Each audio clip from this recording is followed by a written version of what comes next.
നമസ്തേ. കോതമംഗലം കറുകടത്ത് 23 വയസ്സുള്ള TTC വിദ്യാർത്ഥിനി ആത്മഹത്യ ചെയ്തതിനെപ്പറ്റി അന്വേഷിക്കണം എന്നാവശ്യപ്പെട്ട് യുവതിയുടെ കുടുംബം NIAക്ക് പരാതി നൽകും. ആത്മഹത്യയ്ക്ക് ഉത്തരവാദിയായ സുഹൃത്ത് റമീസിനെ പോലീസ് അറസ്റ്റ് ചെയ്തെങ്കിലും ആത്മഹത്യാ പ്രേരണയ്ക്കും വിവാഹ വാഗ്ദാനം നൽകി പീഡിപ്പിച്ചതിനും മർദ്ദനത്തിനുമുള്ള വകുപ്പുകൾ മാത്രമാണ് ചുമത്തിയത്. റമീസ് മതം മാറ്റാൻ നിർബന്ധിച്ചതായി യുവതി ആത്മഹത്യാക്കുറിപ്പിൽ എഴുതിയിട്ടും ആ വകുപ്പ് പോലീസ് FIRൽ ഇട്ടിട്ടില്ല. കൊട്ടാരക്കരയിൽ പ്രണയം നടിച്ച് സ്കൂൾ വിദ്യാർത്ഥിനിയെ മതം മാറ്റാൻ നിർബന്ധിച്ച കേസിലും പ്രതി അൻവർ ഷായെ പോലീസ് തൊട്ടിട്ടില്ല. ഈ രണ്ട് കേസുകളിലും പോലീസ് ഒളിച്ചു കളിക്കുന്നത് ആരെ സംരക്ഷിക്കാനാണ്? കേരളത്തിൽ ലവ് ജിഹാദ് ഉണ്ട് എന്നത് പരമമായ സത്യമായിട്ടും പോലീസിനും ഭരണകൂടത്തിനും അത് മൂടിവെക്കാൻ എന്താണ് ഇത്ര വ്യഗ്രത? The real Kerala സ്റ്റോറീസാണ് Janam debate ഇന്ന് പരിശോധിക്കുന്നത്. ഹിന്ദു ഐക്യവേദി നേതാവ് KP ശശികല ടീച്ചർ, മുതിർന്ന മാധ്യമപ്രവർത്തകൻ O അബ്ദുള്ള, ക്രിസ്ത്യൻ കൗൺസിൽ പ്രതിനിധി കെന്നഡി കരിമ്പിൻകാലായിൽ, സാമൂഹ്യ നിരീക്ഷകൻ വിദ്യാസാഗർ ഗുരുമൂർത്തി എന്നിവർ ചേരുന്നു. എല്ലാ അതിഥികളെയും ഈ സംവാദത്തിലേക്ക് സ്നേഹാദരങ്ങളോടെ സ്വാഗതം ചെയ്യുന്നു, ഒപ്പം പ്രേക്ഷകരെയും. ശശികല ടീച്ചർ, യുവതിയുടെ ആത്മഹത്യയിൽ പ്രതി റിയാസിനെതിരെ നിർബന്ധിത മതപരിവർത്തനത്തിനുള്ള വകുപ്പ് പോലീസ് ചുമത്തുന്നില്ല. നിയമോപദേശം കിട്ടിയ ശേഷമേ ഈ വകുപ്പ് ഇടണോ വേണ്ടയോ എന്ന കാര്യത്തിൽ തീരുമാനമുണ്ടാവൂ എന്നാണ് പോലീസിൻ്റെ ഭാഷ്യം. യുവതിയുടെ ആത്മഹത്യാക്കുറിപ്പിൽ എല്ലാം മറന്ന് ഇറങ്ങിച്ചെന്ന തന്നോട് മതം മാറാൻ റമീസ് നിർബന്ധിച്ചെന്ന് എഴുതി വച്ചിട്ടും പോലീസ് അത് ബോധപൂർവം ഒഴിവാക്കുന്നത് എന്തുകൊണ്ടാണ്? ഇവിടെ നിയമപരമായ ഉപദേശം ലഭിച്ച് കേസെടുക്കൂ എന്ന് പറഞ്ഞത് ശരിയാ. അത് പലപ്പോഴും സമസ്തയുടെയാണോ എന്ന് മാത്രമേ അറിയേണ്ടുള്ളൂ. സമസ്തയുടെ കയ്യിൽ നിന്ന് ഒരു ഉപദേശം കിട്ടിയാൽ മാത്രമേ കേസെടുക്കൂ എന്ന് തുറന്നു പറഞ്ഞില്ല എന്നേ ഉള്ളൂ. ഇവിടെ നമുക്കറിയാം, 1.5 പതിറ്റാണ്ടിലധികമായിട്ട് കേരളം ഗൗരവമായി ഈ വിഷയത്തെപ്പറ്റി ചർച്ച ചെയ്യുന്നുണ്ട്. പക്ഷേ കണ്ണടച്ചിരുട്ടാക്കാനാണ് എല്ലാവരും ശ്രമിക്കുന്നത്. എത്ര കുട്ടികൾ ഇതിന് ഇരയാക്കിയാലാണ് നമ്മുടെ കണ്ണ് തുറക്കുക എന്ന് ഇപ്പോഴും അറിയില്ല. കണ്ണ് തുറക്കായല്ല, കണ്ണ് അടച്ചേ ഇരിക്കൂ എന്നുള്ള വാശി കൊണ്ടാണ്, അല്ലാതെ തുറക്കാൻ പറ്റാഞ്ഞിട്ടല്ല. അപ്പൊ ഇങ്ങനൊരു സന്ദർഭത്തില് നമുക്ക് സമാജത്തിന്റെ എത്ര തന്നെ ജാഗ്രത ഉണ്ടെങ്കിലും ഭരണകൂടത്തിന്റെ പിന്തുണ ഇല്ലാതെ നമ്മുടെ കുട്ടികളെ രക്ഷിക്കാൻ സാധിക്കില്ല. അപ്പൊ ഈ കുട്ടിയുടെ മരണമൊഴി അല്ലെങ്കിൽ മറ്റേ സൂയിസൈഡ് നോട്ടിലാണ്, ആത്മഹത്യാ കുറിപ്പിലാണ് ആ കുട്ടി എഴുതിയിരിക്കുന്നത് എന്നെ മതം മാറ്റാൻ നിർബന്ധിച്ചു എന്നുള്ളത്. എന്നെ പിന്നെ ഈ പറഞ്ഞ പോലെ സുഹൃത്തിന്റെ വീട്ടുകാർ മർദ്ദിച്ചു. ഇതൊക്കെ ആ കുട്ടി എഴുതിയതാണ്, നമ്മളാരും എഴുതി കൊടുത്തതല്ല. അല്ലെങ്കിൽ അത് ആ കുട്ടിയുടെ അല്ല എന്നും ആരും ഇതുവരെ പറഞ്ഞിട്ടില്ല. അപ്പൊ കൃത്യമായി ആത്മഹത്യ ചെയ്ത ഒരു കുട്ടി തന്നെ അതിനെ പ്രേരിപ്പിച്ചത് ഇന്നതാണ് എന്ന് എഴുതിയാൽ അതിന് പിന്നെ ഇനി എന്ത് നിയമോപദേശമാണ് കിട്ടേണ്ടത്?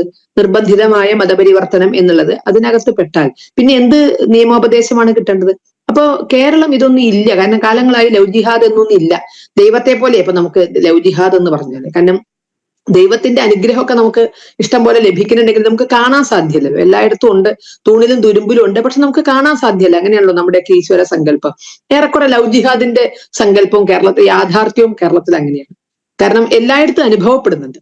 ഇപ്പോ ഇന്ന് വളരെ കൃത്യമായി, കാരണം വളരെ ശരിയായി തിരുവനന്തപുരം ജില്ലയിൽ നിന്ന് മാത്രം അടുത്ത ഒരു മാസത്തിനുള്ളിൽ സ്പെഷ്യൽ മാരേജ് ആക്ട് അനുസരിച്ച് വിവാഹം രജിസ്ട്രേഷൻ നടത്താൻ വേണ്ടിയിട്ട് തിരുവനന്തപുരം ജില്ലയിലെ വിവിധ രജിസ്റ്റർ ഓഫീസുകളിൽ കൊടുത്തിട്ടുള്ള 12 ഒറ്റ മാസത്തിനകത്താട്ടോ, അത് ഇനി അതിനപ്പുറം ഉണ്ടായിരിക്കും, അത്തരം രേഖകൾ ഞങ്ങൾക്കൊക്കെ കൈമാറി കിട്ടിയിട്ടുണ്ട്. 12 കുട്ടികൾ, ആ 12ഉം ഹിന്ദു കുട്ടികൾ, അതിൽ 1-2 ക്രിസ്ത്യൻ കുട്ടികൾ, വിവാഹം കഴിക്കാൻ പോകുന്ന പുരുഷന്മാരെല്ലാം വരന്മാരെല്ലാം മുസ്ലിങ്ങളുമാണ്. ഇത് ആകസ്മികമായി സംഭവിക്കുന്നതാണ്. പ്രേമമൊക്കെ എല്ലായിടത്തും നടക്കുന്നുണ്ടാവും, അതില്ല നമ്മൾ പറയുന്നില്ല. അത് ഒരു പക്ഷേ ഹിന്ദുക്കൾ തമ്മിലുണ്ടായിരിക്കും, ഹിന്ദുക്കളും ക്രിസ്ത്യൻ, അതിന് മതമില്ല. പ്രേമത്തിന് കണ്ണും കാതും ഒന്നും ഇല്ല എന്നാണല്ലോ നമ്മൾ പറയുന്നത്. അപ്പൊ പിന്നെ അതിൽ മതം ഇല്ല എന്നുള്ളത് ഉറപ്പാണ്. അത് മറ്റെന്തൊക്കെയോ ഒരു പക്ഷേ വൈകാരികമായ കൂടിച്ചേരലുകൾ, അല്ലെങ്കിൽ ഒരു പക്ഷെ ഒരു നോട്ടം മതിയാകാം. അങ്ങനെയൊക്കെയാണല്ലോ നമ്മൾ പ്രേമത്തെ പറ്റി മനസ്സിലാക്കിയിരിക്കുന്നത്. അതിനൊന്നും ആരും എതിരല്ല. യൗവനത്തിൽ അതൊക്കെ ഉണ്ടാകും, അത്തരത്തിലുള്ള ബന്ധങ്ങൾ ഉണ്ടാകും, ഇതിനെയൊക്കെ നമ്മൾ അംഗീകരിക്കുന്നു. പക്ഷെ അതേസമയം ഇതിനകത്ത് മതം കടന്നുകൂടുകൊണ്ടാണ് നമ്മൾ ആ വിഷയത്തെ ചർച്ച ചെയ്യുന്നത്. ഇപ്പോ അതല്ലാത്ത ഒരു പക്ഷെ പ്രണയത്തിലും ചിലപ്പോൾ അന്യോന്യം കൊന്നിട്ടുണ്ടാകാം, അല്ലെങ്കിൽ ആത്മഹത്യ ചെയ്തിട്ടുണ്ടാകാം, അതും അല്ലെങ്കിൽ വിവാഹശേഷം അവർ ബുദ്ധിമുട്ടിയിട്ടുണ്ടാകാം പ്രേമവിവാഹങ്ങളിൽ. ഇനി അറേഞ്ച്ഡ് മാരേജിലും ഇതൊക്കെ സംഭവിച്ചിട്ടുണ്ടാകാം. അതൊക്കെ സംഭവിച്ചിട്ടുണ്ട് എന്ന് പറഞ്ഞ് ഇതിനെ ലഘൂകരിക്കരുത്. ഇത് നമ്മൾ ചർച്ച ചെയ്യുന്ന വിഷയം മതം എന്നുള്ളതാണ്. അത് കടന്നു വരുന്ന വിഷയങ്ങൾ അതിൽ നമ്മൾ അത് ചർച്ച ചെയ്യണ്ടേ? ഇപ്പൊ നമുക്ക് കൊറോണയ്ക്ക് വാക്സിൻ നിർമ്മിക്കുമ്പോ ക്യാൻസറിന് ഇവിടെ വാക്സിൻ ഇല്ലല്ലോ, പിന്നെ എന്തുകൊണ്ട് ക്യാൻസർ വെച്ചിട്ടല്ലേ അധികം ആളുകൾ മരിക്കണത്? ക്യാൻസറിന് വാക്സിൻ ഇല്ലാത്തടത്തോളം, ഇനിയിപ്പോ എന്തോ ഒരു വാക്സിൻ ഉണ്ടെന്ന് പറയുന്നു അല്ലേ, ഇല്ലാത്തടത്തോളം കാലം നിങ്ങൾ എന്തിനാ കൊറോണയ്ക്ക് വാക്സിൻ ഉണ്ടാക്കുന്നതെന്ന് ചോദിച്ച പോലെയാ. അല്ലാതെ നടക്കുന്നില്ലേ പ്രേമവിവാഹങ്ങൾ, തകരുന്നില്ലേ, അതിലും കൊലപാതകവും ആത്മഹത്യയും നടക്കുന്നില്ലേ എന്ന് വെച്ചാൽ അതൊക്കെ നടക്കുന്നുണ്ട്. അതിന്റെ കാരണം എന്താണോ അതും നമുക്ക് ചർച്ച ചെയ്യണം. പക്ഷെ ഇവിടെ ഇത്തരം ധാരാളം കേസുകളില് മതം കടന്നു വരുന്നു. അത് കൺവേർഷനുള്ള ഒരു ജിഹാദായിട്ട് മാറുന്നു, മതം മാറ്റത്തിനുള്ള ഒരു ഉപാധിയായിട്ട് പ്രേമത്തെ മാറ്റുന്നു. അത് ചർച്ച ചെയ്യേണ്ടേ നമ്മള്? ഒരു വീട്ടിൽ ഒന്നോ രണ്ടോ കുട്ടികൾ, ഇനി എത്ര കുട്ടികൾ ഉണ്ടെങ്കിലും എല്ലാവരും പ്രിയപ്പെട്ടവർ തന്നെയാണ്. ഒന്നോ രണ്ടോ കുട്ടികളുള്ള ഒരു വീട്ടിൽ അത്തരത്തിലൊരു കുട്ടിയെ ഇതുപോലൊരു കെണിയിൽപ്പെടുത്തിയാല് അത് പലപ്പോഴും മയക്കുമരുന്ന് കേസിലൂടെയാകാം, അല്ലെങ്കിൽ മയക്കുമരുന്ന് ഉപയോഗിച്ചാകാം, അതുമല്ലെങ്കിൽ ഏതെങ്കിലുമൊക്കെ തരത്തിലുള്ള വഞ്ചനയിലൂടെ, ഇനി അല്ലെങ്കിൽ പ്രേമം തന്നെ പറഞ്ഞുകൊണ്ട് അതിനുശേഷം മതം മാറണം എന്ന നിർബന്ധം വരുമ്പോൾ അത് മതേതര രാഷ്ട്രത്തിന് ഭൂഷണമാണ്. ഇതേതായാലും സൗദി അറേബ്യ പാകിസ്ഥാനോ ഒന്നും അല്ലല്ലോ. കർശനമായ മതനിയമങ്ങളല്ലല്ലോ ഇന്ത്യയെ ഭരിക്കുന്നത്. എല്ലാവരും പൊക്കിപ്പിടിക്കുന്നത് ഇന്ത്യൻ ഭരണഘടനയാണല്ലോ. ആ ഇന്ത്യൻ ഭരണഘടന പ്രകാരം വിവാഹിതയായാൽ ഭർത്താവിന്റെ മതത്തിലേക്ക് മാറിക്കൊള്ളണം എന്നെവിടെയെങ്കിലും പറഞ്ഞിട്ടുണ്ടോ? അല്ലെങ്കിൽ മാറ്റിയെടുക്കണം എന്നെവിടെയെങ്കിലും പറഞ്ഞിട്ടുണ്ടോ? അപ്പോ ഇവിടെ സ്ത്രീകളുടെ അവകാശങ്ങളാണ് ചോദ്യം ചെയ്യുന്നത്. ഒരു പെൺകുട്ടി പ്രേമത്തിൽ പെട്ടു എന്നുള്ളത് കൊണ്ട് അവളുടെ പ്രിയപ്പെട്ടതൊക്കെ അവൾ അവഗണിക്കണം. അപ്പോ മതം മാറാൻ ആ കുട്ടിക്ക് ഇഷ്ടമില്ലാത്തത് കൊണ്ടാണല്ലോ അത് ഇങ്ങനെ ഒരു അവസ്ഥയിൽ അവൻ എന്തൊക്കെയോ തെറ്റ് ചെയ്തിട്ടും അത് ആ കുട്ടിയൊക്കെ പുറത്തിട്ടുണ്ട് എന്നാ പറയുന്നത്. മറ്റെന്തൊക്കെയോ ഗൗരവമുള്ള കേസുകളിൽ അവൻ ചെന്ന് വിട്ടിട്ടുണ്ട്. അതിലൊക്കെയും ആ കുട്ടി അവൻ എന്നാലും പ്രേമമാണ് വലുത് എന്ന് പറഞ്ഞ് നിൽക്കുമ്പോഴും ആ കുട്ടിക്ക് മതം മാറ്റം എന്നുള്ളത് അംഗീകരിക്കാൻ വയ്യ എന്ന് പറയുമ്പോൾ അത്തരക്കാരുടെ മനസ്സിൽ എന്തുമാത്രം ഇതുമായി ബന്ധപ്പെട്ട പിടിവലികൾ നടന്നിട്ടുണ്ടാകും, മനസ്സ് എത്രമാത്രം അസ്വസ്ഥമായിട്ടുണ്ടാകും ഇങ്ങനെ ഓരോ കുട്ടികളും അവിടെ എത്തുമ്പോൾ. അപ്പൊ അതുകൊണ്ട് തന്നെ നമ്മളിത്, എനിക്ക് തോന്നുന്നു ഇതിങ്ങനെ ചർച്ചയിൽ മാത്രം നിർത്തിയത് എവിടെ എത്തില്ല. ഇത് നിയമം കൊണ്ട് തന്നെ തടയേണ്ടി വരും. ഇതിപ്പോ നമ്മളുണ്ടെന്ന് പറയും, ഇസ്ലാമിക സംഘടനകൾ ഇല്ലെന്ന് പറയും. ഇസ്ലാമിക സംഘടനകൾ പറയുന്നിടത്തേ കേരളത്തിലെ സർക്കാരിനും രാഷ്ട്രീയക്കാർക്ക് നിൽക്കാൻ കഴിയുള്ളൂ. അതൊരു ഗതികെട്ട അവസ്ഥയാണല്ലോ കേരളത്തിൽ. നമുക്കറിയാം, പിന്നെ ഉത്തരേന്ത്യയിൽ എവിടെയെങ്കിലും എന്തെങ്കിലും നടന്നാൽ, ആരെങ്കിലും കല്ല് തട്ടി താഴെ വീണാലും മതി, അല്ലെ വഴിയെ പോകുന്ന ഏതെങ്കിലും പക്ഷി തലയിൽ കാഷ്ടിച്ചാലും മതി, അതിന്റെ പേരിൽ ഇവിടെ വലിയ കോലാഹലം നടക്കുമ്പോഴാണ് ഇത് നമ്മുടെ വീട്ടുമുറ്റത്ത് നമ്മുടെ ഒരു കുടുംബാംഗം കൃത്യമായി എഴുതി വെച്ചിട്ട് ആ കുട്ടിയുടെ ജീവൻ നഷ്ടപ്പെട്ടിട്ടും നമുക്കതൊരു ഗൗരവമുള്ള വിഷയമല്ല. അതുതന്നെയാണ് ഈ തീവ്രവാദികൾക്ക്, ഭീകരവാദികൾക്ക് ഇത്തരത്തിൽ അഴിഞ്ഞാടാനുള്ള സൗകര്യം ചെയ്തു കൊടുക്കുന്നത്. ഇപ്പൊ നമ്മൾ ഒരാഴ്ചക്കുള്ളിൽ എത്ര കേസായി ചർച്ച ചെയ്യുന്നു? കൊട്ടാരക്കരയിലെ ആകാം, അല്ലെ, ഓയൂരെ, എത്ര കേസായി നമ്മൾ ഒരാഴ്ചക്കുള്ളിൽ ചർച്ച ചെയ്ത്. ഇതിന്റെ ഇടയിൽ ഒരു പക്ഷേ പുറത്തറിയാത്ത വിധത്തിൽ രക്ഷപ്പെടുത്തി വരുന്ന ധാരാളം കേസുകളുണ്ട്. ധാരാളം കേസുകൾ ഇത്തരത്തിൽ പെടുന്ന കുട്ടികളെ രക്ഷിതാക്കളുടെ അമിതമായ താല്പര്യം അല്ലെങ്കിൽ അവരുടെ സ്നേഹം നിമിത്തം ഇതിന്നൊക്കെ ഒഴിവാക്കി കൊണ്ടുവരുന്ന, അതിനവർ പല, ഒരു പക്ഷെ കൗൺസിലിംഗ് ആകാം, അല്ലെങ്കിൽ ആത്മീയമായ കാര്യങ്ങളാകാം, ഇങ്ങനെ ഇതിൽ നിന്ന് രക്ഷപ്പെടുത്തി കൊണ്ടുവരുന്നത് ഇതിൽ പെടുന്നതിന്റെ എത്രയോ ഇരട്ടിയാണ്. അപ്പൊ നമ്മൾ ഈ കാണുന്നതല്ല ഇവരുടെ ശ്രമം. ഈ ഒന്നോ രണ്ടോ മൂന്നോ നമ്മൾ ഒരാഴ്ചയിൽ 2-3 ചർച്ച ചെയ്യുന്നെങ്കിൽ 2-3 ലവ് ജിഹാദ് കേസുകളല്ല ഇവിടെ നടക്കുന്നത്. മതം മാറ്റാൻ കൊണ്ടുപോയിടത്തുനിന്ന് തിരിച്ചു കൊണ്ടുവരുന്നതും, അല്ലെങ്കിൽ അത്തരത്തിലുള്ള ഒരു കെണിയിൽ നിന്ന് അത്തരം ധാരാളം കുട്ടികൾ നമുക്കിടയിലുണ്ട്. ഇത് ദിവസം തോറും ഇത്തരം കാര്യങ്ങൾ നടക്കുന്നുണ്ട്. ഇപ്പൊ ഹിന്ദു ഐക്യവേദിയോ അല്ലെങ്കിൽ വിശ്വ ഹിന്ദു പരിഷത്തോ അല്ലെങ്കിൽ ആർഷവിദ്യാ സമാജം, ഇങ്ങനെയുള്ള ധാരാളം സംഘടനകൾ ഈ വിഷയത്തെ അഡ്രസ് ചെയ്യുന്നുണ്ട്. കൗൺസിലിംഗ് സെന്ററുകൾ നടത്തുന്നുണ്ട്. കുട്ടികളെ രക്ഷപ്പെടുത്തി കൊണ്ടുവന്ന് അവിടെ കൗൺസിലിംഗ് നടത്തിക്കൊണ്ട് അവരെ പുനരധിവസിപ്പിച്ച് കൊണ്ടുവരുന്നുണ്ട് ഇത്തരം കെണികളിൽ നിന്ന് രക്ഷപ്പെടുത്തിയിട്ട്. അതൊക്കെ നമ്മൾ ചർച്ച ചെയ്യാത്ത കാര്യങ്ങളാണ്. അങ്ങനെ ഇപ്പൊ ഈ ഞങ്ങൾ 2-3 സംഘടനയുടെ പേര് പറഞ്ഞുകൊണ്ട് 2-3 സംഘടനകളല്ല അതിൽ പരിശ്രമിക്കുള്ളൂ, ധാരാളം പരിശ്രമങ്ങൾ നടക്കുന്നുണ്ട്. അപ്പോ എത്രമാത്രം പെൺകുട്ടികൾ ഇവരുടെ കെണിയിൽ പെടുന്നു എന്നുള്ളത് ആലോചിച്ചാൽ അത് വളരെ വളരെ വലിയൊരു കണക്കാണ്. അത് കേരളം പോലൊരു രാജ്യത്ത് നമ്മൾ പറയുന്ന രാഷ്ട്രീയമായി പ്രബുദ്ധരാണെന്ന് പറയുന്നു, മതേതരമാണെന്ന് പറയുന്നു, മതമല്ല പ്രശ്നം എന്ന് ഉറക്ക പറഞ്ഞവരാണ്. പക്ഷെ ഒന്ന് കല്യാണം കഴിച്ച് ജീവിക്കണമെങ്കിൽ മതമാണ് പ്രശ്നം എന്ന് വരുന്നത് അത് ഏതായാലും അത്ര നല്ലൊരു കാര്യമല്ല. കാരണം കുട്ടികളെ പ്രേമിക്കുന്നത് അവർ ഹിന്ദുവാണ് അല്ലെങ്കിൽ ക്രിസ്ത്യനാണ് എന്ന് കണ്ടിട്ടല്ലേ പ്രേമിക്കുന്നത്. അവര് വിടുന്ന വേഷഭൂഷാദികൾ എന്താണോ അത് അംഗീകരിച്ചുകൊണ്ടല്ലേ പ്രേമിക്കുന്നത്. പ്രേമം കല്യാണത്തിലേക്ക് എത്തുമ്പോൾ ഇതൊന്നും പറ്റില്ല എന്ന് പറയുന്നത് പേര് മാറണം, വേഷം മാറണം, അല്ലെങ്കിൽ വേഷഭൂഷാദികൾ മാറണം, മതം മാറണം, അവരുടെ ആചാര രീതികൾ മാറണം, മാതാപിതാക്കളെ വെറുക്കണം. നമ്മളാ മറ്റേ കൊട്ടാരക്കരയിലെ കേസിൽ നമ്മൾ ചർച്ച ചെയ്തു, മാതാപിതാക്കളെ വെറുക്കണം. ഇതൊക്കെയാണ് അവർ ആദ്യം പഠിപ്പിക്കുന്നത്. എന്തിനാണ് ഇങ്ങനെ പെറ്റമ്മയോ അല്ലെങ്കിൽ ജന്മം നൽകിയ അച്ഛനെയോ ഒക്കെ വെറുപ്പിച്ചുകൊണ്ട് ഇവർക്ക് എന്താണ് നേടാനുള്ളത്? അപ്പൊ അങ്ങനെ ചില മതഗ്രന്ഥങ്ങളിൽ പറഞ്ഞിട്ടുണ്ട്. മതം സ്വീകരിക്കുമ്പോൾ ആ സ്വീകരിക്കാത്തവരെ വെറുക്കണം, അവർ എത്ര രക്തബന്ധത്തിൽപ്പെട്ടവരാണെങ്കിലും അവരെ വെറുക്കണമെന്ന് ചില മതഗ്രന്ഥങ്ങളിൽ പറഞ്ഞിട്ടുണ്ട്. അതിന്റെ അടിമകളാണ് യുവാക്കൾ. അതുകൊണ്ട് തന്നെ അവരെ ഈ യുവാക്കളെ നമ്മളിപ്പോ ഇയാളെ കേസിൽപ്പെടുത്തി എന്നുള്ളതുകൊണ്ട് കൂടുതൽ ജിഹാദ് ഇല്ല എന്നൊന്നും ഞാൻ വിശ്വസിക്കുന്നില്ല. അയാളെ കേസിൽപ്പെടുത്തണം, അത് പ്രതിയെ ശിക്ഷിക്കുക എന്നുള്ളത് കൊണ്ട് മാത്രം. പക്ഷേ ഇത്തരം ആശയങ്ങൾ എവിടെ നിന്നാണോ കിട്ടുന്നത് ആ ആശയങ്ങളെ പറ്റി ഇനിയെങ്കിലും മടി തീരാതെ നമ്മൾ ചർച്ച ചെയ്യണം. അത് അവർക്ക് കിട്ടുന്ന ബാല്യകാല വിദ്യാഭ്യാസത്തിലൂടെയാണോ, അല്ലെങ്കിൽ അവർ അതിന് നിർബന്ധിതരാവുകയാണോ, തന്റെ മതവിശ്വാസം ഇങ്ങനെയാണ് എന്ന് അതിന് നിർബന്ധിതരാവുകയാണോ എങ്കിൽ തീർച്ചയായും നമ്മൾ വിളയിൽ കൊണ്ടുവന്നിട്ടല്ല വളം വെക്കേണ്ടത്. അത് എവിടെയാണോ വെക്കേണ്ടത്, എവിടെയാണോ കീടനാശിനി പ്രയോഗിക്കേണ്ടത് അവിടെ തന്നെ പ്രയോഗിച്ചിരിക്കണം എന്നാണ് ഈ വിഷയത്തിൽ പറയാനുള്ളത്. അബ്ദുള്ള, ലവ് ജിഹാദും കൺവേർഷൻ ജിഹാദും കേരളത്തിൽ പകൽ പോലെ സത്യമായിട്ടും ഇസ്ലാമിക സമൂഹം അത് അംഗീകരിക്കാത്തത് എന്തുകൊണ്ടാണ്? ഈ രണ്ട് ജിഹാദുകൾക്കും ഒരു സമൂഹത്തിലെ മുഴുവൻ ആളുകളെയും പ്രതിസ്ഥാനത്ത് നിർത്തുന്നില്ല. പക്ഷേ തെറ്റ് ചെയ്യുന്നവരെ തള്ളിപ്പറയാനെങ്കിലും മതനേതാക്കൾ നാക്കുയർത്തേണ്ടതല്ലേ? ലവ് ജിഹാദും കൺവേർഷൻ ജിഹാദും കേരളത്തിൽ വളരെ വ്യക്തമാണ്. ഇസ്ലാമിക സമൂഹം എന്തുകൊണ്ട് അത് അംഗീകരിക്കുന്നില്ല? ഈ രണ്ട് ജിഹാദുകൾക്കും ഒരു സമൂഹത്തിലെ മുഴുവൻ ആളുകളെയും പ്രതിസ്ഥാനത്ത് നിർത്തുന്നില്ല. പക്ഷേ തെറ്റ് ചെയ്യുന്നവരെ തള്ളിപ്പറയാനുള്ള ആർജവമെങ്കിലും മതനേതാക്കൾ കാണിക്കേണ്ടതല്ലേ? ആദ്യമായി താങ്കൾ പറഞ്ഞു, ഒരിക്കൽ കൂടി എൻ്റെ അടുത്തേക്ക് താങ്കളുടെ ഇത് കിട്ടിയിട്ടേ ഇല്ല.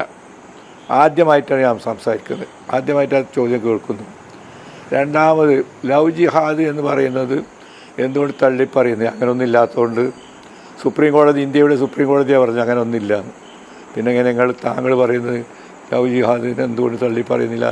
ഇല്ലാത്ത ഒന്നിനെ തള്ളിപ്പറയേണ്ട എന്ത് ബാധ്യതയുള്ളത്? മുസ്ലിങ്ങളെ സംബന്ധിച്ചിടത്തോളം പിന്നെ ജിഹാദ് എന്ന് പറയുന്നത് ഈ ആളുകൾ മതപരിവർത്തനം നടത്തുക, അങ്ങനെ അവർ ഇസ്ലാമിൽ അംഗസംഖ്യ വർദ്ധിപ്പിക്കുക, ഇത് ഇസ്ലാമിൽപ്പെട്ടതല്ല. പ്രവാചകൻ്റെ വചനം തന്നെ വ്യക്തമായ വചനമുണ്ട്. ഒമൻകാലത്ത് ഈജുറത്തു ഇലംബ്രാത്തിൻ എനിക്ക് എന്തെങ്കിലും മറ്റു ഉദ്ദേശ്യങ്ങൾ വെച്ചുകൊണ്ട് മതപരിവർത്തനം നടത്താൻ പാടില്ല. ഒരു സ്ത്രീയെ കല്യാണം കഴിക്കലാണ് ഉദ്ദേശമെങ്കിൽ അവളെ കല്യാണം കഴിക്കാം. അപ്പോൾ ഹിജറത്തു ഇലാമ ആജറയിലെ എന്നുള്ള വാക്കിൻ്റെ അർത്ഥത ആ പെണ്ണിന് കെട്ടാം എന്നല്ലാതെ ഇസ്ലാമുമായി അതിന് യാതൊരു ബന്ധവുമില്ല. അത് ആദ്യം പറയാനുള്ളത്. പിന്നെ ഇസ്ലാമിക ഇപ്പോൾ ഈ വാക്കൊക്കെ വരുന്നത് വളരെ പഴയ വിഷയമാണ്. കോളേജുകളിലും മറ്റും ക്യാമ്പസുകളിലൊക്കെ മുസ്ലിം വിദ്യാർത്ഥികളുടെ, പ്രത്യേകിച്ച് വിദ്യാർത്ഥിനികളുടെ അച്ചടക്കത്തോടു കൂടിയ ജീവിതവും അവരുടെ ജീവിതത്തിൻ്റെ ഈ ചിട്ടയും വ്യവസ്ഥയും മറ്റും കണ്ട് ചില മുസ്ലിം പെൺകുട്ടികൾ ആകൃഷ്ടരായി. അങ്ങനെ അവർ ഇവരെ ഇതിന് പ്രേരിപ്പിക്കുന്നത് എന്താ നോക്കുമ്പോൾ, അതായത് ഇവർ പ്രഭാതത്തിൽ ഒരു 5 മണിയാകുമ്പോഴൊക്കെ എഴുന്നേൽക്കും. അങ്ങനെ അത്യാവശ്യങ്ങൾ നിർവഹിച്ചതിന് ശേഷം പ്രാർത്ഥിക്കും. കഴിഞ്ഞു പോയതിനെ പറ്റിയും വരാൻ പോകുന്ന കാര്യങ്ങൾ ഒക്കെ ലളിതമാക്കി തരാനും മറ്റുമായിട്ട് ദൈവത്തോട് പറയും. അത് പറഞ്ഞിട്ട് കുളിച്ച് മാറ്റി അവർ മര്യാദ കച്ചടക്കത്തോടു കൂടി, എല്ലാവരും ഇങ്ങനെയാണെന്നല്ല പറയുന്നത്, ഇസ്ലാമിൻ്റെ വ്യവസ്ഥ അങ്ങനെ അവർ പാഠം പഠിക്കാൻ ഒരുങ്ങുകയും മറ്റു കാര്യങ്ങളെല്ലാം ആൺകുട്ടികളെ പറ്റി വല്ലാതെ അതിര് കവിഞ്ഞ് ഇടപഴകൂല, അനാവശ്യമായി കയറി പ്രേമിക്കൂല, വേറെ വൃത്തികളൊന്നും ചെയ്യില്ല. അതുപോലെ തന്നെ ആൺകുട്ടികളും യഥാർത്ഥ മുസ്ലിം കുട്ടിയാണെങ്കിൽ അവൻ മദ്യപാനത്തിന് പോകില്ല, മറ്റുള്ളവർ വഞ്ചിക്കൂല, വേറെ വേണ്ടാത്ത വൃത്തികളൊന്നും ചെയ്യില്ല. അത് ഈ സിനിമേൻ്റെയും മറ്റും പിന്നാലെ പോകുന്ന ആ വല്ലാത്ത ഈ പഠനത്തിൽ നിന്ന് വല്ലാതെ വിമുഖത കാണിക്കൂല. ഇങ്ങനത്തെ ഒരു അച്ചടക്കമുള്ള ഒരു ജീവിത രീതി.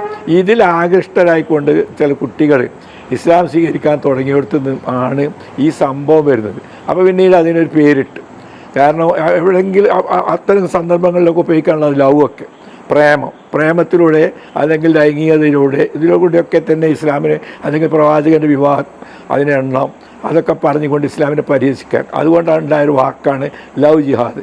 തുടർന്ന് അവസാനം ഇത് പാർലമെൻറ്റിൽ വരെ എത്തി. അങ്ങനെ ഒരു സംഗതിയേ ഇല്ല എന്ന് ഇന്ത്യയുടെ ആഭ്യന്തരമന്ത്രി സംശയലേശമന്യെ പറഞ്ഞപ്പോൾ ലവ് ജിഹാദ് എന്നൊന്നുമില്ല, സുപ്രീം കോടതിയും പറഞ്ഞു. ഇപ്പോൾ ഇവിടെ ഏതോ ഒരുത്തൻ പേരൊക്കെ എൻ്റെ കയ്യിലുണ്ട്. മധുപൂർ ഗ്രാമത്തിലാണ് സംഭവം നടക്കുന്നത്. ബൽറാംപൂർ എന്ന് പറയുന്ന സ്ഥലത്ത് ഒരു ചാങ്ങൂർ ബാവ എന്ന് പറയുന്ന കക്ഷി, അയാളുടെ പേര് ജലാലുദ്ദീൻ എന്നാണ്, മകൻ്റെ പേര് ജമാലുദ്ദീൻ എന്നാണ്. അപ്പോൾ ഇവർ അവിടെ ഒരു 40 കോടിയുടെ സൗധം നിർമ്മിച്ചു, ഒരു മദ്രസയും നിർമ്മിച്ചു. അങ്ങനെ വളരെ വിപുലമായ തോതിൽ അവരിലേക്ക് ആളുകൾ അങ്ങോട്ട് വരാൻ തുടങ്ങി. അങ്ങനെ അവർ മുഖേന കുറേ ആൾക്കാർ മുസ്ലിങ്ങളായി. ഇത് യോഗി ആദിത്യനാഥിൻ്റെ ശ്രദ്ധപ്പെടുത്തി അയാളത് പൊളിച്ചു കളഞ്ഞു. എന്നിട്ട് പറയുന്നത് ഇപ്പോൾ യോഗി ആദിത്യനാഥ് ആയതുകൊണ്ടാണ് അത് പൊളിച്ചത്, മറ്റാരെങ്കിലും ആയിരുന്നെങ്കിൽ അങ്ങനെയൊന്നുമല്ല സംഭവിക്കുക. ഞാൻ ചോദിക്കുന്നത്, ഈ യോഗി ആദിത്യനാഥിൻ്റെ UP-യിൽ ഇത്തരമൊന്നും ഉണ്ടാക്കിയപ്പോൾ അയാൾ പൊളിച്ചോട്ടെ. ഇവിടെ ഈ മതപരിവർത്തനം എന്ന് പറയുന്നത് ഇസ്ലാമിലേക്ക് മാത്രമാണോ നടക്കുന്നത്? ക്രിസ്തു മതത്തിലേക്ക് പലയിടങ്ങളിലും മതപരിവർത്തനം നടക്കുന്നില്ലേ? അതിൻ്റെ പേരിലല്ലേ ഇപ്പോൾ ആ കന്യാസ്ത്രീകളെ വഴിയിലിട്ട് തടഞ്ഞതും ഉപദ്രവിച്ചതും? എത്ര കാലം ആ മതത്തിൻ്റെ പേര് തന്നെ ക്രിസ്ത്യൻ മിഷനറി എന്നാണ്. മിഷനറി പ്രവർത്തനം എന്നുള്ളതാണ്. അവരിവിടെ ആദിവാസികളെ മറ്റും ഇപ്പോൾ മണിപ്പൂർ എന്ന പ്രദേശം എങ്ങനെ ഭൂരിപക്ഷമുള്ള ജില്ലയായി സംസ്ഥാനമായി മാറിയത്? വളരെ പിന്നോക്കം നിൽക്കുന്ന ആദിവാസികളുടെ ഇടയിലേക്കാണ് അവർ പോകുന്നത്. അവർ വിദേശത്തുനിന്ന് വന്നിട്ട് ഡൽഹിയിൽ വിമാനം ഇറങ്ങിയിട്ട് ഡൽഹിയിലുള്ളവരെ മതം മാറ്റല്ലേ ചെയ്യുന്നത്, നേരെ പോകുന്നത് ഈ ആദിവാസി പ്രദേശങ്ങളിലേക്കാണ്. എന്നിട്ട് അവരെ മതം മാറ്റി പല ജില്ലകളും അങ്ങനെ സംസ്ഥാനങ്ങളും മതം, ആസാമിൻ്റെ വലിയൊരു പ്രദേശം, അതുപോലെ ഈ മണിപ്പൂരൊക്കെ. അപ്പോൾ ഈ മതപരിവർത്തനം എന്ന് പറയുന്ന സംഗതി അത് നമ്മൾ മനസ്സിലാക്കേണ്ടത് ക്രിസ്ത്യാനിറ്റി അതിനു വേണ്ടി ഒഴിഞ്ഞിടപ്പെട്ടതാണ്. ഇസ്ലാമിനെ സംബന്ധിച്ചിടത്തോളം ഇസ്ലാം ഈ മതപരിവർത്തനത്തിന് വേണ്ടി ഇസ്ലാമിക സന്ദേശം മറ്റുള്ളവർക്ക് എത്തിച്ചു കൊടുക്കുക എന്നല്ലാതെ ഒരാളെയും എന്തെങ്കിലും നൽകി പ്രേരിപ്പിച്ചോ അല്ലെങ്കിൽ മറ്റു നിലക്ക് പ്രലോഭിപ്പിച്ചോ ഇസ്ലാമിൽ കൊണ്ടുവരുന്ന ഇസ്ലാം അംഗീകരിക്കുന്നില്ല. ഇസ്ലാം പറയുന്നത് ലായിക്ര ഇസ്ലാമിൽ യാതൊരു നിർബന്ധമില്ല. മൻ ഷാ ഫൽ യൂമിൻ, വല്ലവൻ ഉദ്ദേശിക്കുകയാണെങ്കിൽ അവൻ വിശ്വസിക്കട്ടെ. ഒമൻ ഷാ ഫൽ യക്ഫുർ, താല്പര്യമില്ല അയാൾ നിഷേധിക്കട്ടെ. അങ്ങനെയാണ്. ഇലക്കും ദീനക്കും, നിങ്ങൾക്ക് നിങ്ങളുടെ മതം, വലിയ ദീൻ, എനിക്ക് എൻ്റെ മതം, ഇതാണ് ഇസ്ലാമിൻ്റെ നയം. ആർക്കെങ്കിലും ഇതാണ് സത്യം, സൂര്യന് അത് താങ്കളെന്ന് പറയും എന്താണ്? അവിടെ ഒരാണും ഒരു പെൺകുട്ടിയും തമ്മിൽ പ്രേമത്തിലെത്തി, പ്രേമിച്ച് കഴിഞ്ഞ് പിന്നെ വീട്ടിൽ നിന്ന് കോളേജിലേക്ക് പോകുമ്പോൾ ഞാൻ ഒരു പെൺകുട്ടിനെ പ്രേമിക്കട്ടെ എന്ന് ചോദിച്ചാൽ ഞാൻ വീട്ടിൽ നിന്ന് ഇറങ്ങുന്നത്. എന്നൊക്കെ പറയട്ടെ, താങ്കൾ പറഞ്ഞ എനിക്ക് പെണ്ണ് ക്രിസ്ത്യാനാണ്. അതിനാദ്യം എൻ്റെ ഇടയിൽ വേറൊന്ന് പറയാനുണ്ട്. ഒരു ക്രിസ്ത്യൻ പെൺകുട്ടിനെ കല്യാണം കഴിക്കാൻ യഥാർത്ഥത്തിൽ മതം മാറ്റേണ്ടതില്ല. ക്രിസ്ത്യാനിയെ ഇസ്ലാമിനും ക്രിസ്ത്യാനിയെയോ ജൂത പെൺകുട്ടിയെ ഇസ്ലാമിൽ കൊണ്ടുവരാനും മതം മാറ്റാതെ കൊണ്ടുവരാം. അത് വിശുദ്ധ ഖുർആനിൽ പരസ്യമായി പറഞ്ഞതാണ്. പിന്നെ ബഹുദൈവ വിശ്വാസികൾ മാത്രമേ മതം മാറ്റേണ്ടതുള്ളൂ. മതം മാറ്റുക എന്ന് പറഞ്ഞാൽ അന്ന് PC ജോർജ് പറഞ്ഞ മാതിരി ഒരു വീട്ടിൽ അതിനൊരു സംസ്കാരം ഉണ്ടാവും. ഒരാൾ കല്യാണം കഴിച്ച് കഴിഞ്ഞാൽ അതിൽ കുട്ടികളുണ്ടാവും. ആ കുട്ടികളെ ഇസ്ലാമികമായി വളർത്തൽ നിർബന്ധം മുസ്ലിങ്ങൾക്ക്. 7 വയസ്സ് പ്രായമായിട്ടുണ്ടെങ്കിൽ അവരോട് നിസ്കരിക്കാൻ പറയണം. 10 വയസ്സായിട്ടുണ്ടെങ്കിൽ നിസ്കരിച്ചില്ലെങ്കിൽ തല്ലണം, തച്ച് നിസ്കരിപ്പിക്കും. അതുപോലെ തന്നെ മക്കളെ എല്ലാ അർത്ഥത്തിലും പിന്നെ വ്യഭിചാരം പാടില്ല, മദ്യപാനം പാടില്ല, കക്കാൻ പാടില്ല, മറ്റ് വേറെ യാതൊന്നും പാടില്ല. ജീവിതത്തിന് കൃത്യമായ ചില ചിട്ടകളും വ്യവസ്ഥകളും ഉണ്ട്. ഒരാൾ മുസ്ലിം നിങ്ങൾ സാധാരണ പുറത്ത് കാണുന്ന എന്നെ പോലത്തെ മുസ്ലിങ്ങൾ കണ്ട് അഭിപ്രായം പറയരുത്. ഇസ്ലാം അങ്ങനെയാണ്. വളരെ വൃത്തികേടുകളായ ഒന്നും ചെയ്യാൻ പാടില്ല. വളരെ സത്യസന്ധമായ ഒരു ജീവിതമാണ് നയിക്കേണ്ടത്. അയൽവാസി അവനെ സ്വന്തം വീട്ടുകാരെക്കാൾ അധികം സ്നേഹിക്കണം, അവർക്ക് ഭക്ഷണം കൊടുക്കണം, ഈ പാവപ്പെട്ടവരോട് ദയ കാണിക്കണം, അവരുടെ പ്രശ്നങ്ങൾ പരിഹരിക്കണം. അതുകൊണ്ടാണല്ലോ ഇപ്പോൾ ഈ ഇസ്ലാം ഇവിടെ വളരുന്നത്. എന്തെല്ലാം പീഡനങ്ങൾ, എന്തെല്ലാം തരത്തിലുള്ള പരീക്ഷണങ്ങൾ, എത്ര കലാപങ്ങൾ, ഇതെല്ലാം ഉണ്ടായിട്ടും ഇന്ത്യയിൽ മുസ്ലിങ്ങൾ വളരുന്നത് എന്തുകൊണ്ടാണ്? ഇസ്ലാമിൻ്റെ ദൗത്യം അത്രത്തോളം സന്ദേശം, അതിന് ജാതീയതല്ല. ഒരു തങ്ങൾ അവരെ പിടിച്ച് തല്ലുക, വേണ്ടത് തല്ലുകയാണ്, സൗകര്യമല്ല. ഒരുത്തനെ അതൊന്നും ചെയ്യുന്നില്ലെങ്കിൽ ഓനെ കൈകാര്യം അത് ഗവൺമെൻറ് മുസ്ലിം ഗവൺമെൻറ് അല്ല. പണ്ട് നിങ്ങൾക്ക് ഓർമ്മയല്ലേ, അന്ന് തിരുവനന്തപുരത്ത് ഭീമാപ്പള്ളിയിൽ ഒരു വ്യഭിചാരത്തിന് പേരിൽ അന്തടിച്ചിട്ട് അന്തടി എന്ന് പറഞ്ഞിട്ട് ഹുദൂദ് എന്ന് പറയുന്നത് ഇസ്ലാമിൻ്റെ ഈ ക്രിമിനൽ നിയമം നടപ്പാക്കുന്നതിന് പറയാ ഹുദൂദ്, അന്തടി. ഈ വൃത്തികേടുകൾ കാണിച്ചാൽ 100 അടി കാണിച്ചാൽ നിങ്ങളുടെ മതം നോക്കി നിൽക്കും. നിങ്ങളുടെ മതം നോക്കി നിൽക്കും. പോലീസ് മതം എന്ന് പറഞ്ഞാൽ ഒരു അധികാര കേന്ദ്രം വേണ്ടേ? നോക്കിക്കല്ല, ഒരു അധികാര കേന്ദ്രം ഉണ്ടെങ്കിൽ ആ അധികാര കേന്ദ്രം ആരോ വിളിച്ചു വരുത്തിയിട്ട് ഇല്ല. ഇവിടെ ഇപ്പോൾ ഞാൻ ഉണ്ടാക്കണം. ഇവിടെ ഇന്ത്യയിൽ ഞങ്ങൾ ഇവിടെ ന്യൂനപക്ഷമല്ലേ, അധികാര കേന്ദ്രം ഉണ്ടായി പാകിസ്ഥാനിൽ കഴിയും, സൗദി അറേബ്യ കഴിയും, UAE കഴിയും, ഇന്ത്യ കഴിയില്ല. ഇവിടെ അധികാര കേന്ദ്രമില്ല. ഇന്ത്യ ഒരു മതേതര രാഷ്ട്രമല്ലേ. ഇവിടെ ഞാനിപ്പോൾ താങ്കൾ മദ്യപിച്ചു അല്ലെങ്കിൽ താങ്കൾ തച്ചുകൊണ്ട് എന്നെ പിടിച്ചുകൊണ്ട് ജയിലിലിടൂലേ? മറിച്ചാലും ഞാൻ മദ്യപിച്ച് താങ്കൾ പിടിച്ചുകൊണ്ടാലും എന്നെ പിടിച്ച് ജയിലിടൂലേ? ഉറപ്പല്ലേ? അപ്പം ഇസ്ലാം നടപ്പാക്കണമെങ്കിൽ വ്യഭിചാരിയെ 100 അടി അടിക്കും. ഇതിന്റെ തലപ്പത്ത് കുറച്ച് പേര് ഇരിപ്പില്ലേ? ആ തലപ്പത്ത് പാണക്കാട് തങ്ങൾക്ക് നൂല് ഇതാക്കാൻ തങ്ങൾ മാത്രമല്ലല്ലോ, ശിക്ഷിക്കാനുള്ള അധികാരമില്ലാന്ന് താങ്കൾക്ക് അറിഞ്ഞൂടെ? സമസ്തയുടെ ആൾക്കാരുണ്ടല്ലോ, ജിഫ്രി തങ്ങൾ, അയാൾ കാന്തപുരം ആ പണ്ഡിതനെ മതപരമായ കാര്യങ്ങൾ അവർക്കൊക്കെ ശിക്ഷിക്കാൻ രക്ഷിക്കാനുള്ള അധികാരമുണ്ടോ? അല്ല, അവര് പുറത്തിറക്കാൻ കഴിയുമോ? മറ്റ് പല വിഷയങ്ങളിലും അവരവരുടെ അഭിപ്രായം പറയാറുണ്ട്, അവരുടെ അധികാരം കാട്ടാറുണ്ട്. അതൊക്കെ ശരിയല്ലേ? അഭിപ്രായം പറയും. ഈ വിഷയത്തിൽ എന്താ അവരൊന്നും അഭിപ്രായം പറയാത്തത്? ഈ ഭരണഘടനയെ പറ്റി ലവ് ജിഹാദ് അല്ലെങ്കിൽ കൺവേർഷൻ ജിഹാദ്, ഈ വിഷയത്തിലൊന്നും എന്തുകൊണ്ടാണ് പാണക്കാട് തങ്ങളോ അല്ലെ കാന്തപുരമോ അല്ലെങ്കിൽ ജിഫ്രി തങ്ങളോ അല്ല മറ്റ് തങ്ങന്മാരോ അവരൊന്നും എന്താ അഭിപ്രായം പറയാത്തത്? അതേസമയം ചില വിഷയങ്ങളിൽ അവർ അഭിപ്രായം പറയുന്നുണ്ടല്ലോ. അതെന്തുകൊണ്ടാണ് അങ്ങനെ ഒരു ഇരട്ടത്താപ്പ്? അതായത് പലത് രാഷ്ട്രീയമായ ചില ലക്ഷ്യങ്ങൾ മുൻനിർത്തിയോ പറഞ്ഞിട്ടുണ്ടെങ്കിൽ ഇപ്പം എൻ്റെ മാതിരി ഇപ്പം ഞാൻ ഇത്തരം കാര്യങ്ങളൊക്കെ പറയുമ്പോൾ ഒരു മുസ്ലിം വർഗീയവാദി അബ്ദുള്ള ആരാണെന്ന് ചോദിച്ചപ്പോൾ നിങ്ങളുടെ ചാനലിനകത്ത് തന്നെ ഒരു വർഗീയവാദിയാണ് PC ജോർജ്. മറുപടി പറയാൻ എനിക്ക് അവസരം ഉണ്ടായിരുന്നില്ല. അബ്ദുള്ള ആരാ? PC ജോർജിനെ വിളിച്ചു. ഒരു വർഗീയവാദി. ഞാൻ മുസ്ലിം മനുഷ്യവർഗത്തിനല്ലാതെ മുസ്ലിം സമുദായത്തിന് വേണ്ടി ഒറ്റയ്ക്ക് ഒന്നിനും വേണ്ടി വാദിക്കില്ല. പക്ഷേ ഇസ്ലാം എന്താണ് എന്ന് ചോദിച്ചാൽ ഞാൻ മറുപടിയാണ്. അത്രയേ ഉള്ളൂ. എൻ്റെ കീഴിൽ ഞാൻ പത്രത്തിൽ ജോലി എടുക്കുമ്പോൾ എത്രയോ അമുസ്ലിങ്ങൾ ജോലി ചെയ്യുന്നുണ്ട്. എനിക്ക് അവരോട് അടുത്ത ബന്ധവും സ്നേഹവും ഇപ്പോഴും ആ ബന്ധം എന്നോട് ബന്ധം ഇപ്പോഴും നിലനിർത്തുന്ന ആൾക്കാർ അമുസ്ലിം യുവാക്കളാണ്. എനിക്ക് അവരോട് ഹിന്ദുക്കളോട് വളരെ ഇഷ്ടമാണ്. വളരെ വിനയവും മര്യാദയുള്ളൊരു വിഭാഗമാണ്. ഞാൻ എംബസിയിൽ ഇൻ്റർമീഡിയറ്റായി ജോലി ചെയ്തിട്ടുണ്ട്. അക്കാലത്ത് പല നാടുകളിൽ നിന്നുള്ള ഹിന്ദു സഹോദരന്മാർ വരും. എത്ര മാന്യന്മാരാണ്. എന്തെങ്കിലും ഒരു ഉപകാരം ചെയ്തു കൊടുത്താൽ നന്ദി. ഒരു മുസ്ലിം ചെയ്ത് കൊടുത്തിട്ടുണ്ടെങ്കിൽ ഒരു കാര്യമില്ല. ഞാൻ തുറന്നാ പറയുന്നത്. ഒരു അമുസ്ലിമിനാണ് ചെയ്തു കൊടുക്കുന്നതെങ്കിൽ മരിക്കുന്നവരാ നന്ദി അവർ കാണിക്കും. അതുകൊണ്ട് നമുക്കിപ്പോൾ എന്ത് ചെയ്യാൻ പറ്റും? അവർ തല്ലാനും. അതൊക്കെ നല്ലത് തന്നെ. അബ്ദുള്ള നോക്കൂ, രണ്ട് മതങ്ങളിൽ പെട്ടവർ അവർ പ്രണയിക്കുന്നുണ്ട്, പ്രേമിക്കുന്നുണ്ട്, കല്യാണം കഴിക്കുന്നുണ്ട്, നടക്കുന്നുണ്ട്. പ്രേമം സാർവത്രികമാണ്, പ്രണയം സാർവത്രികമാണ്, എല്ലായിടത്തും അത് നടക്കുന്നുണ്ട്. പക്ഷേ ഈ പ്രണയിച്ച് ചതിയിൽപ്പെടുത്തി നിർബന്ധിത മതപരിവർത്തനത്തിന് വിധേയമാക്കി വഴങ്ങുന്നില്ലെങ്കിൽ പോയി മരിച്ചോ എന്ന് പറയുന്നതൊക്കെ ശരിയാണോ? അത് ഏതെങ്കിലും ഒരു മതത്തിന് ഭൂഷണമാണോ?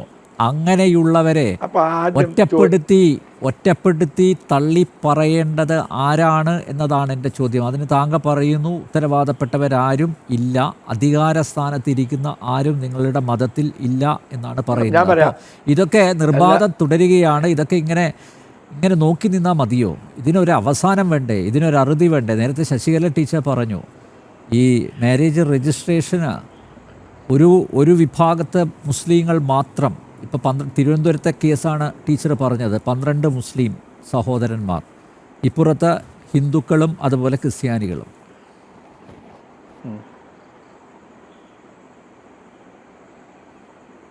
എന്നിട്ട് അതെന്താ അങ്ങനെ? കണക്ഷൻ കിട്ടിയില്ല. അതെന്താ അങ്ങനെ സംഭവിക്കുന്നത്? അതുകൊണ്ട് എന്താ സംഭവിക്കുന്നത് അങ്ങനെ? എങ്ങനെ? അതിൽ ഞാൻ പറയുന്നത് തോന്നുന്നില്ല. അതായത് ഇസ്ലാമിൽ വിവാഹം പ്രണയിക്കാൻ വേണ്ടി ഇസ്ലാം ആരോട് ഞാൻ പറയട്ടെ, അന്ന് ഞാൻ ആ ചർച്ച കേട്ടില്ല, അപ്പോൾ എനിക്ക് കണക്ഷൻ കിട്ടിയില്ല. ഞാൻ പറയുന്നത് ഇസ്ലാമിൽ വിവാഹം എന്ന് പറഞ്ഞത് തമാശയല്ല, തമാശയോടുകൂടി പറയാൻ തന്നെ പാടില്ല. അപ്പോൾ വിവാഹം കഴിച്ച് കഴിഞ്ഞിട്ടുണ്ടെങ്കിൽ ഒരു കുടുംബം വളർത്തിയെടുക്കണം, ആ കുടുംബ ജീവിതം, അതോടുകൂടി അതിൽ സന്താനങ്ങളുണ്ടാവും. ആ സന്താനങ്ങൾ നിർബന്ധമായും ഇസ്ലാമികമായി വളർത്തണം. ഞാനൊരു ഇണയെ തിരഞ്ഞെടുത്തിട്ട് ആ ഇണ അപ്പോൾ എൻ്റെ പെണ്ണ് അവർ ഇസ്ലാമികമായി ജീവിക്കണം. ഏതെങ്കിലും ഒരു കോളേജിലോ എവിടെ ഒന്ന് വെച്ച് ഒന്ന് കണ്ട് ലവായി എന്നാൽ പിന്നെ അവളെ ജാതിയും മതവും ഒക്കെ എന്തായാലും അവളങ്ങോട്ട് കല്യാണം കഴിച്ചാൽ അതോട് കഴിയില്ല. ഇസ്ലാം കുടുംബജീവിതത്തിന് വലിയ പ്രാധാന്യമാണ്, പരിപൂർണമായ അച്ചടക്കം. പിന്നീട് അവൾ മറ്റൊരുത്തൻ്റെ കൂടെ പോകാൻ പാടില്ല, മറ്റൊരുത്തനോട് ഇത് കാണിക്കാൻ പാടില്ല, പ്രണയം കാണിക്കാൻ പാടില്ല, അങ്ങനെ പലതും ഇതെല്ലാം ഇസ്ലാമിലുള്ളതാണ്. അപ്പോൾ അതിനനുസരിച്ചുള്ള നിയമങ്ങൾ ഇസ്ലാമിലുണ്ടാവും. അത് അതിനെന്താ തെറ്റ്? അങ്ങനെ സാധിക്കും. ഒന്നിൽ കൂടുതൽ അത് നമ്മൾ തിരിച്ച് വേറെ വിഷയമാണ്. ഒന്നിൽ കൂടുതൽ കണ്ടന്റ് ചില സന്ദർഭങ്ങളിൽ ചില വ്യക്തികൾ, ഇപ്പോൾ ഞാൻ ആഫ്രിക്കൻ വിദ്യാർത്ഥികളൂടെ പഠിച്ചിട്ടുണ്ട് വിദേശത്ത്. അവർ ഞാൻ ഒരിക്കൽ ക്ലാസ്സിന് അധ്യാപകൻ ചോദിച്ചു, ഒരു ഈജിപ്ഷ്യൻ അധ്യാപകൻ, നിങ്ങളുടെ വാപ്പാർക്ക് പിതാക്കന്മാർക്ക് 4 പെണ്ണുങ്ങളില്ലാത്തവർ എഴുന്നേറ്റ് നിൽക്കുക. ഞങ്ങൾ 5 ഇന്ത്യക്കാരുണ്ട്, ഞങ്ങൾ 5 ആൾ എഴുന്നേറ്റ് നിന്നു. അപ്പോൾ ക്ലാസ്സിന് ഭയങ്കരമായ പരിഹാസം, ഇവർക്ക് ലൈംഗിക ശക്തി ഇല്ലാത്തത് കൊണ്ട് എന്നുള്ള അതിന് താളം കാണിച്ചുകൊണ്ട് ഞങ്ങൾ ഇന്ത്യക്കാരെ അവർ പരിഹസിച്ചു. അപ്പോൾ ഈ ആഫ്രിക്കയിൽ നിന്നൊക്കെ വരുന്ന ആൾക്കാർക്ക് 4 കല്യാണം കഴിക്കാൻ നിർബന്ധമാണ്, അല്ലാത്ത വിദ്യ എൻ്റെയും താങ്കളെയും പോലെ നമുക്ക് കണക്ക് ഓരോന്നല്ലേ ഉള്ളൂ. നമ്മളൊന്നിനും പോരാ, ലൈംഗിക ശക്തി ഇല്ല എന്നൊക്കെയാണ് അവർ കാണുക. അപ്പോൾ ഇതെല്ലാം വെച്ചുകൊണ്ട് ഈ ഇസ്ലാം ഒരു സാർവത്രിക മതമാണ്. അത് ഇവിടെ കേരളത്തിൽ നമ്മളെപ്പോലത്തെ 2 ദുർബലന്മാർക്കും ഉദ്ദേശിച്ചുള്ളതല്ല. എല്ലാവിധ ഇതും, കാരണം വ്യഭിചാരത്തിന് വമ്പിച്ച ശിക്ഷ ഇസ്ലാം നൽകുന്നത്. മുസ്ലിങ്ങളുടെ ജീവിതമല്ല പറയേണ്ടത്. ഇസ്ലാമിൽ തീരെ അനുവദിക്കാത്ത ഒന്നാണ്, നോക്കാൻ തന്നെ പാടില്ല. ഒരു പെണ്ണിനെ ഒരിക്കൽ ഒരു വട്ടം നോക്കി ലക്കൻ നെതറത്തിൽ ഊല ഒന്ന് നോക്കുക, പെൺകുട്ടി ഏതാണ്, എൻ്റെ പെങ്ങളാണോ എൻ്റെ പെണ്ണാണോ എന്ന് നോക്കുക, അല്ലാതെ തുറച്ചു നോക്കാനേ പാടില്ല.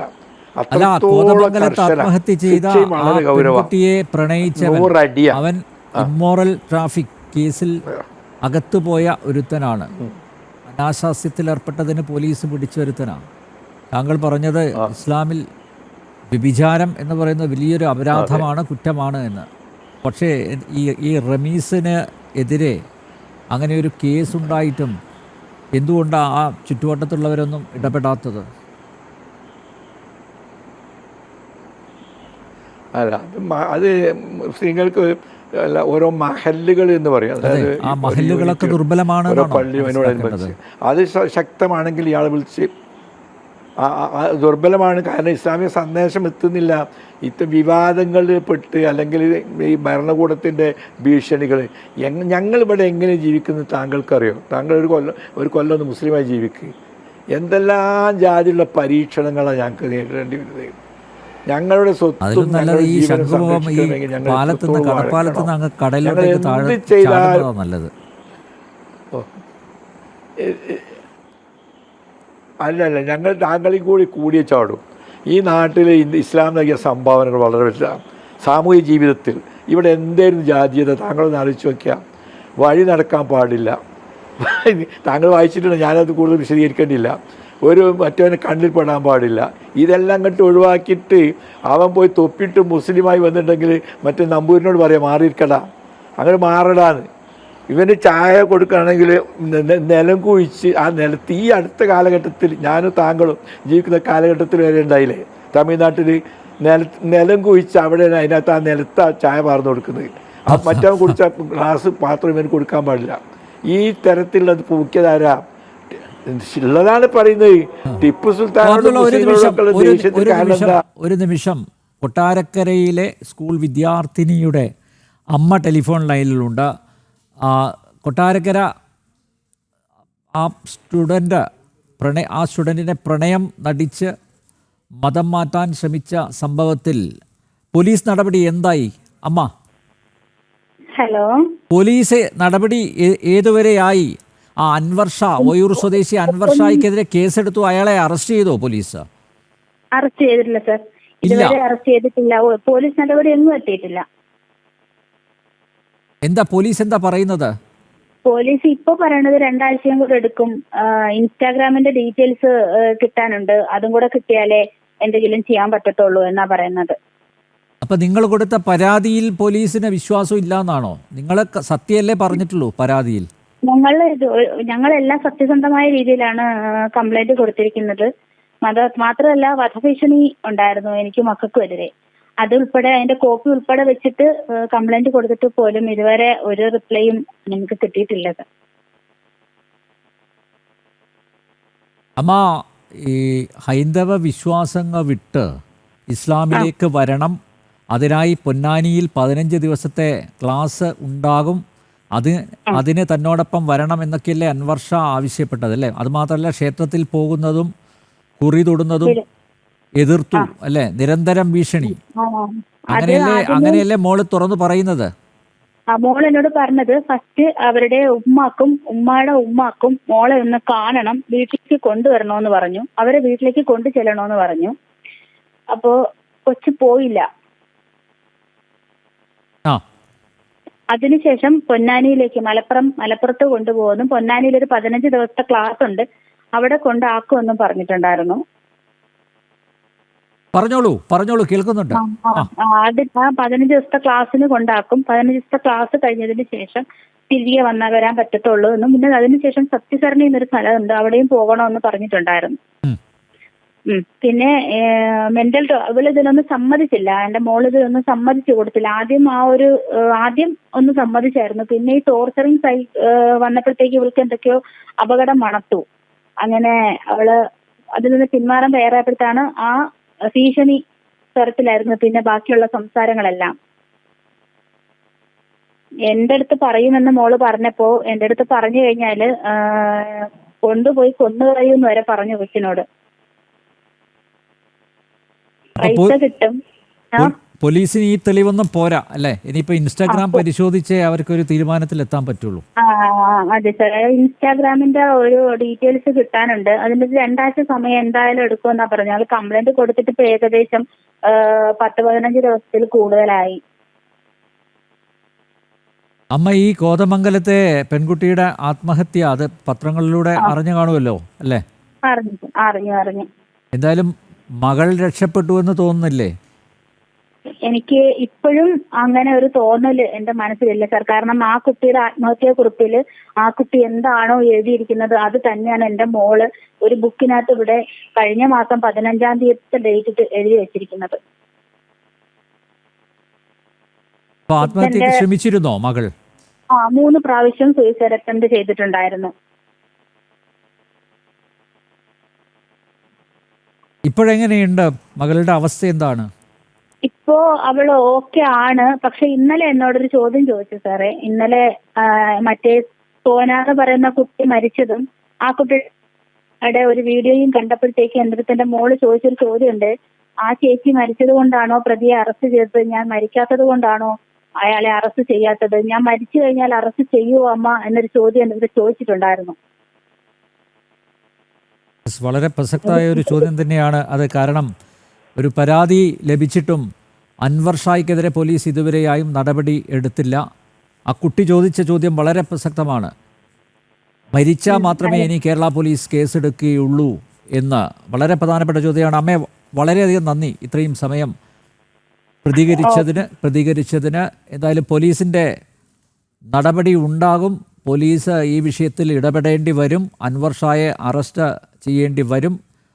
വളരെ സജീവമായി ഈ വിഷയം ഞങ്ങൾ ഏറ്റെടുത്തിട്ടുണ്ട്. ഞങ്ങളത് മുന്നോട്ട് കൊണ്ടുപോകും. വിദ്യാസാഗർ ഗുരുമൂർത്തി, കോതമംഗലം കേസിലെ പ്രതി റമീസിനെ അറസ്റ്റ് ചെയ്തെങ്കിലും നിർബന്ധിത മതപരിവർത്തനം ആ കുറ്റം ഇതുവരെ ചുമത്തിയിട്ടില്ല. അതിന് നിയമോപദേശം തേടിയിരിക്കുന്നു എന്നാണ് പോലീസിൻ്റെ പറച്ചിൽ. ഇപ്പോൾ നോക്കൂ, കൊട്ടാരക്കരയിലെ ആ പെൺകുട്ടിയുടെ അമ്മ പറഞ്ഞത് എത്ര ശ്രദ്ധേയമാണ് ആ വാക്കുകൾ.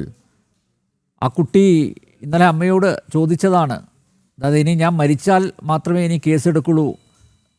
ആ പെൺകുട്ടിയെ ചതിച്ച, പ്രണയച്ചതിയിൽപ്പെടുത്തിയ അൻവർ ഷായെ ഇതുവരെയായും പോലീസ് അറസ്റ്റ് ചെയ്തിട്ടില്ല. സമയമെടുക്കും, ഇനി 2 ആഴ്ച കൂടെ സമയമെടുക്കുമെന്നാണ് കേരള പോലീസ് പറഞ്ഞിരിക്കുന്നത്. ഇതെല്ലാം നടക്കുന്നത് എന്തൊരു അലംഭാവത്തോടെയാണ് ഇത്തരം കേസുകളിൽ കേരള പോലീസ് ഇടപെടുന്നത് എന്നതിൻ്റെ ഏറ്റവും വലിയ ദൃഷ്ടാന്തമല്ലേ ഇത്? അല്ല, അതിലൊരു കാരണം പ്രധാനമായിട്ടും നിയമ സംവിധാനങ്ങൾക്ക് ഇത്തരം മതപരമായ കാര്യങ്ങളിൽ ഇടപെടുന്നതിൽ എന്തൊക്കെയോ തടസ്സങ്ങൾ ഉള്ളതായിട്ടാണ് ഇപ്പോ ഞാൻ അടുത്ത കാലത്തായി മനസ്സിലാക്കിയത്. നേരത്തെ സംസാരിച്ച അബ്ദുള്ള പറഞ്ഞല്ലോ, കേന്ദ്ര ആഭ്യന്തരമന്ത്രി പോലും ക്ലീൻ ചിറ്റ് കൊടുത്തു എന്ന്. അപ്രകാരം നിരുത്തരവാദപരമായിട്ട് ആഭ്യന്തരമന്ത്രി പറഞ്ഞിട്ടുണ്ടോ എന്ന് എനിക്ക് അറിഞ്ഞുകൂടാ. ഉണ്ടെങ്കിൽ അത് തീർത്തും തെറ്റാണ്. കേരളത്തിന്റെ യാഥാർത്ഥ്യം നമുക്കറിയാവുന്നതാണ്. ഞാൻ തന്നെ നേരിട്ട് ഇടപെട്ട കേസുകൾ അനവധി കേസുകളാണ്. ചെറിയൊരു ഉദാഹരണം പറഞ്ഞാൽ, കോഴിക്കോട് ജില്ലയിലുള്ള ഒരു പെൺകുട്ടി, 10ാം തരത്തിൽ പഠിക്കുന്ന പെൺകുട്ടി, വയനാട്ടിലുള്ള കയറി ചെല്ലുന്ന ആ സ്ഥലമുണ്ടല്ലോ, വയനാട്ടിലെ ആ ഒരു സ്ഥലത്ത് റിസോർട്ടിൽ വെച്ചിട്ട് അവളുടെ അച്ഛന്റെ ചില സുഹൃത്തുക്കൾ കണ്ടിട്ട് വിളിച്ചു പറഞ്ഞു വീട്ടിലേക്ക്. അച്ഛൻ ഒരു സർക്കാർ ഉദ്യോഗസ്ഥനാണ്. ആ കുട്ടിയെ അവിടുന്ന് തിരിച്ച് വീട്ടിലെത്തിച്ചു. കൗൺസിലിങ്ങിന് വേണ്ടിയിട്ട് ഞാനും പോയിരുന്നു. പോയ സമയത്ത് 10ാം തരത്തിൽ പഠിക്കുന്ന ഈ പെൺകുട്ടിയുടെ കമിതാവ്, മുസ്ലിം ചെറുപ്പക്കാരൻ, ധനികൻ, ഇത് ആസനത്തിലൊക്കെ തിരികെ കയറ്റി മതം വളർത്തുന്നവരാണല്ലോ. എന്താ പറയാ, അതിനൊരു പേര് പറയും, മലദ്വാർ ഗോൾഡ്. അങ്ങനെ ഇതൊക്കെ കൊണ്ട് വളർന്നൊരു മതമാണ്. യാതൊരു അധർമ്മവുമില്ല, വളരെ നീറ്റാണ്. രാവിലെ എണീച്ച് പ്രാർത്ഥിക്കും, അത് ചെയ്യും, ഇത് ചെയ്യും. ആസനത്തിൽ സ്വർണം കൊണ്ടിട്ട് ഇയാളോട് മിണ്ടായിരിക്കാൻ പറയണം. കാരണം അദ്ദേഹം വേണ്ടിയപ്പോൾ ഞാൻ സംസാരിച്ചിട്ടില്ല. അയാളോട് മര്യാദ പാലിക്കാൻ പറയണം. സ്ഥാപനത്തിനെ കുറിച്ച് അയാളോട് മര്യാദ പാലിക്കാൻ പറയണം. ഞാൻ ഉണ്ടു മര്യാദ കാണിക്കണം. അബ്ദുള്ള സംസാരിച്ചു, ഞാൻ മിണ്ടില്ല. താൻ മിണ്ടാതിരിക്കണം. തന്റെ മകൻ കമ്മിറ്റിയല്ലേ. അല്ല, കേരളത്തിലെ ഏറ്റവും അധികം കേസുകൾ എടുക്കുക ഈ മലദ്വാറിൽ സ്വർണം കൊണ്ടുവരുന്നത് എല്ലാം തന്നെ മുസ്ലിം പിള്ളേരാണ്. ആസനത്തിൽ സ്വർണം കൊണ്ടുവന്നാണ് ഈ മതം വളർത്തുന്നത്. ഹുണ്ടിപ്പണം കൊണ്ടാണ് ഈ മതം വളർത്തുന്നത്. നാർക്കോട്ടിക്സ് വിറ്റിനാണ് ഈ മതം വളർത്തുന്നത്. ഏറ്റവും നീചവും നിന്ദ്യവുമായ രീതിയിൽ മതം വളർത്തുന്ന പരമ തെമ്മാടികളാണ് കേരളത്തിലെ വലിയൊരു ശതമാനം ചെറുപ്പക്കാർ. ഇവരിങ്ങനെ മാറ്റിക്കഴിഞ്ഞു. അത് ഈ മതത്തിന്റെ പ്രത്യേകതയാണ്. അയാളോട് മിണ്ടായിരിക്കാൻ പറ്റില്ല. അല്ലെങ്കിൽ ഞാൻ ഇറങ്ങിപ്പോ ചർച്ച ചെയ്യുന്നത്. ഞാൻ നിൽക്കില്ലെതിരെ. ഞാൻ ഇയാൾ സംസാരിച്ച് ഞാൻ വിട്ടിട്ടില്ല. ഓ അബ്ദുള്ള, താങ്കൾ സംസാരിച്ച സമയത്ത് ആരും ഇടപെട്ടിരുന്നില്ല. അതുകൊണ്ട് താങ്കൾക്ക് അനുവദിക്കപ്പെട്ട സമയത്ത് പ്രതികരിക്കാം. താങ്കൾ ഒന്ന് മിണ്ടാതിരിക്കും പ്ലീസ്. ഞാൻ ചർച്ചയ്ക്ക് മലബാർ ഗോൾഡ് എന്ത് തെറ്റ് ചെയ്തു? അതിന്റെ പ്രതിനിധി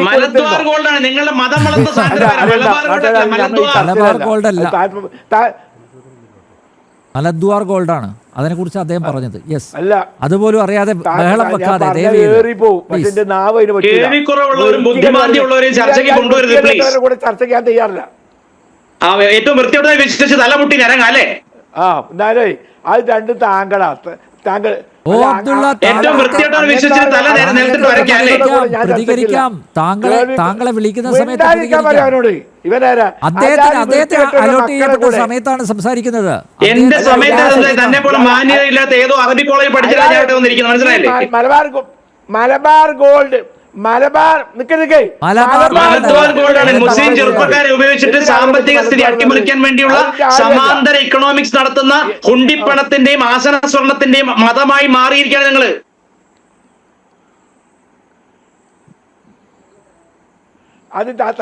ഇന്നിപ്പോ ഞാൻ ഉദാഹരണം പറയാം.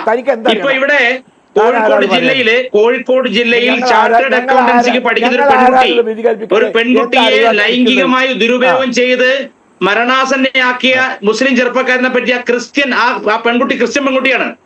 ആ ക്രിസ്ത്യൻ പെൺകുട്ടിയുടെ അച്ഛൻ പല മാധ്യമങ്ങളിലും വന്ന് പരാതി പറഞ്ഞു. പ്രതി അറസ്റ്റ് ചെയ്തു. അതായത് ഈ മുസ്ലിം ചെറുപ്പക്കാര് പല ക്രിസ്ത്യൻ ഹിന്ദു പെൺകുട്ടികളെ പ്രേമിച്ച് നടിച്ച് പിഴപ്പിക്കാനാണ്. അത് നമ്മുടെ നാട്ടിൽ 110 പേരെന്ന നിലയ്ക്ക് മാറിപ്പോകുന്നുണ്ട്. അറിയപ്പെടുന്ന കേസുകൾ കൊല്ലപ്പെടുമ്പോൾ മാത്രമേ അറിയപ്പെടുന്നുള്ളൂ. അത്ര ദ്രോഹമാണ് ഇവർ ചെയ്യുന്നത്. ഒരു സമാജത്തിനകത്ത് ക്യാൻസർ പോലെ നിന്നിട്ട് എല്ലാ സമുദായങ്ങളെയും പിഴപ്പിക്കുകയാണ് ഇവര്. അപ്പൊ ഇത് മനസ്സിലാക്കാതെ സംസാരിച്ചിട്ട് കാര്യമില്ല. അത് ഞാൻ നേരത്തെ പറഞ്ഞത്, ഈ കുട്ടിയുടെ വീട്ടിൽ ഞാൻ സംസാരിച്ചപ്പോൾ പറയുന്നത്, ഈ മുസ്ലിം ചെറുപ്പക്കാരൻ ഈ പറഞ്ഞ പോലെ ഇവർ ജിമ്മിൽ പോയിട്ട് ശരീരമൊക്കെ ഉരുട്ടിയെടുത്തിട്ട് മലദ്വാറിൽ കൊണ്ടുവന്ന് സ്വർണം കൊണ്ട് വളർന്ന ഇക്കോണമി അവർക്കുണ്ട്. ആ പണത്തിന്റെ പളപളപ്പുകൊണ്ട് നമ്മുടെ പാവങ്ങളായ പെൺകുട്ടികളെ അതും ഇതും കാണിച്ച് വയനാട്ടിൽ റിസോർട്ടിൽ സ്കൂളിൽ പഠിക്കുന്ന പെൺകുട്ടിയെ റിസോർട്ടിൽ കൊണ്ടുപോവാണ്. എന്നാലോചിച്ച് നോക്കണം. ലൈംഗികമായി ദുരുപയോഗം ചെയ്ത ശേഷം ഈ കുട്ടികളെ മെല്ലെ മെല്ലെ മതം പഠിപ്പിക്കുകയാണ്. ഇത് കേരളത്തിലെമ്പാടും വളരെ ടാർഗറ്റഡ് ആയിട്ട്. ഇപ്പൊ ഞാൻ ചോദിക്കട്ടെ, പിന്നെ കൊച്ചിയിലുള്ള ക്രിസ്ത്യൻ പെൺകുട്ടിയെ പ്രേമിച്ചവന്റെ പേര് ജസ്റ്റിൻ എന്നായിരുന്നു. അപ്പൊ ഇവള് വിചാരിച്ചു അവനും ക്രിസ്ത്യൻ ആണെന്ന്. നോക്കുമ്പോ അവൻ മതം മാറി മുസ്ലിം ആയിട്ടുണ്ട്, പേര് മാത്രമേ മാറ്റാതുള്ളൂ. ആ കുട്ടിയാണ് ഇവിടുന്ന് സിറിയയിലേക്ക് കൊണ്ടുപോയത്. അങ്ങനെ തിരുവനന്തപുരത്തുള്ള ആറ്റുകാലുള്ള പെൺകുട്ടി നിമിഷ, അവളെ നിമിഷ ഫാത്തിമയാക്കി. കുടുംബം പോലും അറിഞ്ഞില്ല. ഇപ്പോ സിറിയയിൽ പോയിട്ട് പ്രസവ തൊഴിലാളിയാണ്. ഈ കണ്ട ഭീകരവാദികൾക്കെല്ലാം ലൈംഗിക അരാജകത്വം തീർക്കാനുള്ള ഇരയായിട്ട് ക്രിസ്ത്യൻ ഹിന്ദു പെൺകുട്ടികൾ. ഞാൻ ക്രിസ്തു മതത്തിന് വേണ്ടി വാദിക്കുന്ന ആളല്ല, പക്ഷെ കേരളത്തിലെ യാഥാർത്ഥ്യം എന്താണ്? ഇസ്ലാം മതത്തിലെ ചെറുപ്പക്കാര് അവരുടെ ഹുണ്ടിപ്പണത്തിന്റെ ശേഷി കൊണ്ട് ഈ രണ്ട് സമുദായങ്ങളെയും ഇത്തരത്തിൽ ആക്രമിക്കുന്നുണ്ട്. അത് വാസ്തവമാണ്. അതൊന്നും രണ്ട് കേസല്ല. ഇപ്പൊ ആ കൊട്ടാരക്കരയിലെ അമ്മ പറഞ്ഞില്ലേ, പോലീസ് മടിച്ചു നിൽക്കുകയാണ്. കാരണം അപ്പുറത്തുള്ളത് പ്രബലമായി എന്തും ചെയ്യാനും പോലീസ് സ്റ്റേഷൻ ആക്രമിക്കാനും ശേഷിയുള്ള ഒരേ ഒരു മതമാണ്. ഉദാഹരണം പറഞ്ഞാൽ മലപ്പുറം ജില്ലയിലെ കോട്ടക്കൽ പോലീസ് സ്റ്റേഷൻ ആക്രമിച്ചത് ആരാണ്? അതായത് മിന്നലാക്രമണം ഇവർ കേട്ടു പഠിച്ചു വളർന്നതാണ്. ഇവരുടെ മത നേതാവ് മിന്നലാക്രമണത്തിന് ഉസ്താദായിരുന്നു. നിരപരാധികളായ സമുദായങ്ങൾ ഉറങ്ങുന്ന സമയത്ത് രാത്രിയിൽ ഇരുട്ടിന്റെ മറവത്ത് പോലും സ്ത്രീകളെയും കുഞ്ഞുങ്ങളെയും വകവരുത്താൻ മടിയില്ലാത്ത മത നേതാക്കളുടെ ചിന്തയും പ്രവൃത്തിയും കണ്ടും കേട്ടും വളരുന്ന, പിഞ്ചു വയസ്സിൽ കണ്ടും കേട്ടും വളരുന്ന ഈ സമുദായത്തിൽ നിന്ന് യാതൊരു കരുണയും മറ്റു സമുദായങ്ങൾ പ്രതീക്ഷിക്കരുത്. വല്ലപ്പോഴും കിട്ടുന്ന ഇഫ്താർ വിരുന്നിനു വേണ്ടി സ്വന്തം മൂല്യങ്ങളെ ബലി കഴിക്കരുത്. ഇത് ലോകമെമ്പാടും. ഇപ്പൊ ഞാൻ ചോദിക്കട്ടെ, ഇപ്പൊ ഇന്ത്യയിൽ ഇവർ പറയുന്നു RSS ഉള്ളതുകൊണ്ടാണ്, അല്ലെങ്കിൽ ഇന്ത്യയിൽ ഇപ്പൊ ജാതി പ്രശ്നം ഉള്ളതുകൊണ്ടാണ് ജാതീയമായിട്ട് നമ്പൂതിരി ഈഴവനെയോ അല്ലെങ്കിൽ നമ്പൂതിരി ചെറുമനെയോ വെള്ളം കൊടുക്കുന്നില്ലെന്ന കഥയൊക്കെ പറയാം. ഇവര് ലണ്ടനിൽ ബോംബ് പൊട്ടിക്കുന്ന അതിന്റെ പേരിൽ അവിടെ നമ്പൂതിരി ഉണ്ടായിട്ടാ? ഇവര് ലോകം മുഴുവൻ, അത് ഇംഗ്ലണ്ട് ആവട്ടെ, മറ്റ് UK മറ്റ് പ്രദേശങ്ങളാവട്ടെ, അതുപോലെ തന്നെ ഫ്രാൻസ് ആവട്ടെ, അതുപോലെ ലോകത്ത് എവിടെയൊക്കെ ഈ മതം നുഴഞ്ഞു കയറിയിട്ടുണ്ടോ ഇതിന്റെ അപകടം അവർ 10 കൊല്ലത്തിനകം അനുഭവിച്ചിട്ടുണ്ട്. അപ്പൊ ഇവരിപ്പോ ഞാൻ ചെറിയ ഉദാഹരണം പറഞ്ഞാല്, ഈ എന്തുകൊണ്ടാണ് ഈ പറഞ്ഞ പയ്യൻ റമീസ്, എന്താ അവന്റെ പേര്, റമീസ് എന്തുകൊണ്ടാണ് ആ പെൺകുട്ടിയോട് മതം മാറാൻ ഇത്ര നിർബന്ധിച്ചെന്ന് അറിയാമോ? Marry not a woman of the idolaters until she embraces Islam. ഇസ്ലാം മതത്തിൽ ചേരുന്നതിന് മുൻപ് ഒരിക്കലും വിഗ്രഹാരാധകരെ വിവാഹം കഴിക്കരുത്. അഥവാ നിനക്കൊരു വിഗ്രഹാരാധകയായ പെൺകുട്ടിയോട് പ്രേമം തോന്നിയാൽ അവളെ മതബോധനം നടത്തി ഇങ്ങോട്ട് കൊണ്ടുവന്ന ശേഷം മാത്രമേ കല്യാണം കഴിക്കാവൂ എന്നത് അവർക്ക് നിർബന്ധമാണ്. ഖുറാനിലെ 8-ാമത്തെ അധ്യായത്തിൽ ഉണ്ട് ഇത്, 2-ാമത്തെ അധ്യായത്തിലുമുണ്ട്. 8-ാമത്തെ അധ്യായത്തിൽ 221-ാമത്തെ സൂക്തം പറയുന്ന അതാണ്. 2-ാം അധ്യായത്തിലുമുണ്ട് ഇത്. 2-ാം അധ്യായത്തിൽ 221-ാമത്തെ സൂക്തം ഇതാണ് പറയുന്നത്. ഒരു കാരണവശാലും ഇസ്ലാം അനുവദിക്കുന്നില്ല. ഞങ്ങൾക്ക് ആരാധിക്കുന്ന അനുവാദം വേണോ? നിങ്ങൾ അനുവദിക്കേണ്ട കാര്യം നിങ്ങൾ അനുവദിക്കാൻ ഞങ്ങൾ പുല്ലാണ്. ഇസ്ലാം അനുവദിച്ചാണ് ഞാൻ അവനെ കുട്ടികളോടാണ് പറഞ്ഞത്. ഇസ്ലാം എന്ന ഈ സാധനം അനുസരിക്കാൻ ഞങ്ങൾ ബാധിക്കാൻ പറ്റില്ല. ഒന്ന് പോകെ അവിടുന്ന്. ഇതെന്താ സൗദി അറേബ്യയാണോ? ഇസ്ലാമിന്റെ തിട്ടൂരും കോപ്പൊക്കെ നിങ്ങളുടെ മഹലിൽ ഞങ്ങൾ ഇതിനെ വരണ്ട. കാര്യം മനസ്സിലാക്കേണ്ടതെന്ന് വെച്ചാൽ ഇദ്ദേഹം നേരത്തെ പറഞ്ഞു ഞങ്ങളുടെ ഒരു മതപണ്ഡിതന് തീരുമാനമെടുക്കാൻ പറ്റുന്നില്ല. എന്താണ്? വിമ്മിട്ടമാണ്. ഇത് ദാറുൽ ഇസ്ലാം ആവുന്നില്ലെന്നാണ് വേദന. ദാറുൽ ഇസ്ലാം ആയി കഴിഞ്ഞാൽ ആ നിമിഷം തന്നെ ശരിയ നിയമത്തിലേക്ക് മാറും. പിന്നീട് ക്രിസ്ത്യാനിയും ഹിന്ദുവും കണ്ടം തേടി ഓടേണ്ടി വരും. ഇത് ലോകത്തെമ്പാടും. എന്തുകൊണ്ടാണ് ഈ ഡേഞ്ചർ മനസ്സിലാക്കാത്തത്? നേരത്തെ അദ്ദേഹം പറഞ്ഞു ഞങ്ങൾ ഇങ്ങനെ വളർന്നുകൊണ്ടിരിക്കുകയാണെന്ന്. അതെ, നിങ്ങൾ ഒരു ശരീരത്തിൽ ക്യാൻസർ കണക്കെ വളർന്നുകൊണ്ടിരിക്കുകയാണ്. അതായത് രോഗാണുവിനെ തോൽപ്പിക്കാൻ മരുന്ന് അല്പസമയം എടുക്കുന്നത് പോലെ നിയമ സംവിധാനത്തിന് ഇസ്ലാം എന്ന രോഗത്തെ മനസ്സിലായിട്ടില്ല. അതാണ് സത്യം. ഇതൊരു വലിയ രോഗമാണിത്. രാഷ്ട്രീയക്കാര് വോട്ടിന് വേണ്ടിയിട്ട് ഈ സംഘടിത വോട്ട് ബാങ്കിനെ നക്കി സുഖിപ്പിക്കുകയാണ് അവർ. അതുകൊണ്ട് തന്നെ ഇവർക്കെതിരെ കർശന നടപടി എടുക്കുക. ഞാൻ പറയുന്നത് ബംഗ്ലാദേശിലെ പാർട്ടിഷൻ സമയത്ത് 2 അധ്യാപകർ ചേർന്നിട്ട് എഴുതിയൊരു പുസ്തകമുണ്ട്. ആ പുസ്തകത്തിൽ അതിന്റെ പേരാണ് കൽക്കത്ത ഖുർആൻ പെറ്റീഷൻ. എല്ലാവരും വായിക്കണം. ഈ കേൾക്കുന്ന എല്ലാവരും വായിക്കണം. എന്റെ ഈ ജനം ടിവിയിലെ പ്രേക്ഷകർ വായിക്കണം. കൽക്കത്ത ഖുർആൻ പെറ്റീഷൻ എന്ന പുസ്തകം വായിച്ചാൽ 220 പോയിന്റ്സ് അവർ സൈറ്റ് ചെയ്യുന്നുണ്ട്. ആ പുസ്തകത്തിൽ പറഞ്ഞിരിക്കുന്നത് ഇവരുടെ യഥാർത്ഥ സ്വരൂപമാണ്. ഇവരൊരു നാട്ടിൽ എത്തിക്കഴിഞ്ഞാൽ എങ്ങനെയൊക്കെ ആ നാട്ടിലെ തനത് ജനതയെ ആക്രമിച്ചും അല്ലാതെയും ദൗവ പ്രവർത്തനം നടത്തിയും മതം മാറ്റുമെന്നുള്ളത്. സ്ത്രീകൾ ഇവർക്ക് വെറും ഉപഭോഗ വസ്തു മാത്രമാണ്. സ്ത്രീകൾ ഇസ്ലാമിൽ ഒരു വെറും ഉപഭോഗ വസ്തു മാത്രമാണ്. അതറിയണമെങ്കിൽ മെഡിക്കൽ കോളേജിലെ ഡോക്ടറായിരുന്ന ഖദീജ മുംതാസ് എഴുതിയ പുസ്തകമുണ്ട്. അവരതിൽ പറയുന്നുണ്ട്, ചില നാടുകൾ, ഒരു വിദേശ രാജ്യത്ത് സിറിയയിലോ മറ്റും ജോലി ചെയ്ത സമയത്ത് പെൺകുട്ടികൾക്ക് കല്യാണത്തിന് തൊട്ട് മുമ്പ് മാത്രം അവരെ കൊണ്ടുവന്നിട്ട് അവരുടെ യോനി തുറക്കുന്ന പരിപാടി, അതൊരു മൊയിലിയരാണ് ചെയ്യുന്നത്. അതായത് സ്ത്രീകൾ സന്തോഷിക്കാതിരിക്കാൻ വേണ്ടി അവരുടെ ക്ലിറ്ററിസ്, അവരുടെ ക്രിസരി മുറിച്ചു കളഞ്ഞിട്ട് യോനി തുന്നിച്ചേർക്കുന്ന ആ കാടത്തത്തിന്റെ പേരാണ് ഇസ്ലാം. എന്താ സംശയം? എന്താണ്? അതായത് സ്ത്രീകൾ എന്ന് പറഞ്ഞാൽ വെറുതെ കുഞ്ഞുങ്ങളെ ഉണ്ടാക്കാൻ വേണ്ടിയിട്ടുള്ള വെറും മെഷീൻ മാത്രമാണ് അവർക്ക്. കുട്ടികളെ ഉണ്ടാക്കുന്ന യന്ത്രം. അമ്മ എന്ന് പറഞ്ഞാൽ ആരാണ്? കുഞ്ഞുങ്ങളെ ഉണ്ടാക്കുന്ന യന്ത്രം. ഇത്തരത്തിൽ പഠിക്കുന്ന മതമാണ്. നിങ്ങളെയൊന്നും പേടിച്ച് ജീവിക്കാൻ തീരുമാനിച്ചില്ല. തല പോയാലും പറഞ്ഞിട്ടേ നിൽക്കൂ. നിങ്ങളെ പേടിച്ച് ജീവിക്കൊന്നുമില്ല ഇവിടെ. തല പോയിക്കോട്ടെ, ഒരു പേടിയുമില്ല. എനിക്ക് ശേഷം പറയാൻ 1000 പേർ വേറെ വരും. അത് നിങ്ങൾ ഫേസ് ചെയ്യാൻ പറ്റില്ല കാര്യം. നിങ്ങൾ പറഞ്ഞല്ലോ ഇസ്ലാം അനുവദിക്കുന്നു. നിങ്ങൾ നോക്കി, ഞങ്ങൾക്ക് ബാധകമല്ല. ഞങ്ങളുടെ പെൺകുട്ടികളെ, അമ്പലത്തിൽ പോകുന്ന പെൺകുട്ടികളെ വൃത്തി കണ്ടിട്ടല്ലേ പ്രേമിക്കുന്നത്. അല്ല നിങ്ങൾ പറയാം വൃത്തികേട് കുളിക്കാൻ നടക്കുന്നതുകൊണ്ടാണ് പ്രേമിക്കുന്നത്. നിങ്ങൾ പറഞ്ഞല്ലോ ഞങ്ങളുടെ പെൺകുട്ടികൾ വളരെ വൃത്തിയുള്ളവരാണ്. ഞങ്ങളുടെ പെൺകുട്ടികൾ അമ്പലത്തിൽ പോകുന്നത് കണ്ടിട്ട് ആ സൗന്ദര്യവും ആ ശാരീരികയും ഐശ്വര്യവും കണ്ടിട്ടാണ് യുവമാര് കോഴി കണക്ക് പിന്നാലെ കൂടുന്നത്. അതുപോലെ തന്നെ ഞാൻ നേരത്തെ പറഞ്ഞു കൂരാച്ചുണ്ടോ മറ്റുള്ള ഒരു കുട്ടിയുടെ കാര്യം. അവര് ചാർട്ടേഡ് അക്കൗണ്ടൻസി പഠിക്കാൻ വേണ്ടി കോഴിക്കോടുള്ള സ്ഥാപനം, ക്രിസ്ത്യൻ കുട്ടിയാണ്, കാത്തലിക്കാണ്. ആ കുട്ടിയെ ഒരു മുസ്ലിം ചെറുപ്പക്കാരൻ ആ കേന്ദ്രത്തിൽ വെച്ച് പ്രേമിച്ച് ലൈംഗികമായി ദുരുപയോഗം ചെയ്തു, ആക്രമിച്ചു. ആ കേസ് മാതൃഭൂമിയിലും മനോരമയിലും ഒക്കെ വന്നതാണ്. ആ പ്രതി എവിടെ? അതായത് പ്രതികളെ ഇവരുടെ സങ്കേതങ്ങളിലേക്ക് സൗദി അറേബ്യയിലേക്കോ UAE മറ്റ് രാജ്യങ്ങളിലേക്കോ കടത്താൻ അവർക്ക് സാധിക്കുന്നു. മിക്ക കേസുകളും, അത് ഉണ്ടിപ്പണ കേസാവട്ടെ, ക്രിമിനൽ ഒഫൻസസ് ആവട്ടെ, ഇവരുടെ ആളുകളെ സംരക്ഷിക്കാൻ പ്രത്യേകമായ ഒരു ധാർഷ്ട്യം ഇവർക്കുണ്ട്. എന്ന് വെച്ചാല് ഇവരെ സംബന്ധിച്ച് ഒരു മെയിൻ ഭാര്യയും മറ്റു ഉപഗ്രഹങ്ങളും ആവാം എന്ന സൗകര്യമുള്ളത് കൊണ്ട് ഏത് മതക്കാരനെയും മതം പറയും. ഈ കുട്ടി എന്തുകൊണ്ടാണ് റമീസ് ഇവളെ ശരിക്കും നേരത്തെ മാരേജ് ചെയ്യാഞ്ഞ്? അതിന് കാരണം ഇസ്ലാമിൽ 2 പുരുഷന്മാരും ഒരു സ്ത്രീയുമോ, അല്ലെങ്കിൽ രണ്ട് പുരുഷന്മാരോ, അല്ലെങ്കിൽ ഒരു സ്ത്രീ ഒരു പുരുഷൻ 2 സ്ത്രീകളോ സാക്ഷികളായി മാത്രമേ മാരേജ് നടക്കുകയുള്ളൂ. അപ്പൊ ആ മാരേജിൽ ഈ കൊണ്ടുവരുന്ന കുട്ടിയും ഈ മതം മാറ്റപ്പെട്ടിരിക്കണം. അല്ലാതെ ഹിന്ദു ആയിക്കൊണ്ടൊരു പ്രണയം അവിടെ ഇല്ല, മതം മാറാതെ കല്യാണവുമില്ല. അങ്ങനെ നിഷ്കർഷിക്കുന്ന ആളെ കൂട്ടുന്ന ഈ മതത്തിൽ എന്തുകൊണ്ടാണ് നമ്മുടെ പെൺകുട്ടികൾ പോയി പെടുന്നറിയാമോ? നമ്മുടെ സന്യാസിമാരുടെയും നമ്മുടെ മതാചാര്യന്മാരുടെയും സോഷ്യൽ മീഡിയ ഇന്ററാക്ഷൻ തുലവും കുറവാണ്. സമ്മതിച്ചേ പറ്റൂ. ഇപ്പൊ ഒക്കെ കൂടി വന്നിട്ടുണ്ട്. നമ്മുടെ മതത്തിന്റെ ആശയങ്ങളെ പറ്റി കൂടുതലായി ജനങ്ങൾ അറിയാൻ വേണ്ടിയിട്ടുള്ള സംവിധാനങ്ങൾ ഉപയോഗിക്കുന്നതിൽ വളരെ പിന്നിലായിരുന്നു നമ്മൾ ഈ കഴിഞ്ഞ വർഷം വരെ.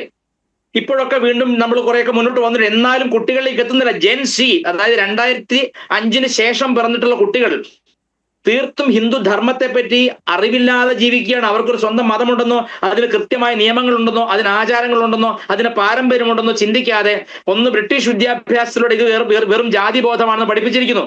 ഇസ്ലാം മതം തുടങ്ങിയ മതപ്രചരണ സംഘങ്ങളിലൂടെ ഹിന്ദുമതത്തെ അങ്ങേയറ്റം ടാർണിഷ് ചെയ്യുന്നു. ഇത് മാത്രം സോഷ്യൽ മീഡിയയിൽ കേട്ടിട്ടാണ് ഒരു കുട്ടി സ്കൂളിലും കോളേജിലും പോകുന്നത്. അപ്പൊ ഇതിന് ബദലായിട്ട് ശരിയായ ന്യായം, ശരിയായ അറിവ് കൊടുക്കാൻ പറ്റുന്നില്ല എന്നുള്ളത് വലിയ യാഥാർത്ഥ്യമാണ്. എന്തുകൊണ്ടില്ല? നമുക്ക് മഹലുകൾ പോലെയോ ഇടവകകൾ പോലെയോ നിയന്ത്രിതമായ സംവിധാനങ്ങളില്ല എന്നത് യാഥാർത്ഥ്യമാണല്ലോ. അപ്പോ കൊന്നു പിടിക്കാൻ പറ്റുന്ന ഭൂമി കൊന്നു പിടിക്കുക, ഉമ്മ കൊടുത്തു പിടിക്കാൻ പറ്റുന്ന ഉമ്മ കൊടുത്തു പിടിക്കുക. ഇതാണ് ഇവരുടെ പരിപാടി. ഇനി അതും പറ്റില്ലേ? നാർക്കോട്ടിക്സ്, അതായത് ഈ അള്ളാഹു എന്ന് പറഞ്ഞ ആൾക്ക് അത്ര വിവരമില്ലാത്തതുകൊണ്ട് ഭാവിയിൽ MDMA ഒക്കെ കണ്ടുപിടിക്കുന്നതൊക്കെ അറിയില്ലായിരുന്നു. അതുകൊണ്ട് അത് നിരോധിച്ചില്ല മതത്തില്. ജനങ്ങളെ നിങ്ങൾ MDMA ഉപയോഗിക്കരുത്, ജനങ്ങളെ നിങ്ങൾ മെത്ത് ഉപയോഗിക്കരുത്, ജനങ്ങളെ നിങ്ങൾ ഒരു കാരണവശാലും കെമിക്കൽ ഡ്രഗ്സ് ഉപയോഗിക്കാൻ. ഇവന് വിവരം വേണ്ടേ ഇത് പറയാൻ? ഇദ്ദേഹത്തിന് വിവരം വേണ്ടേ?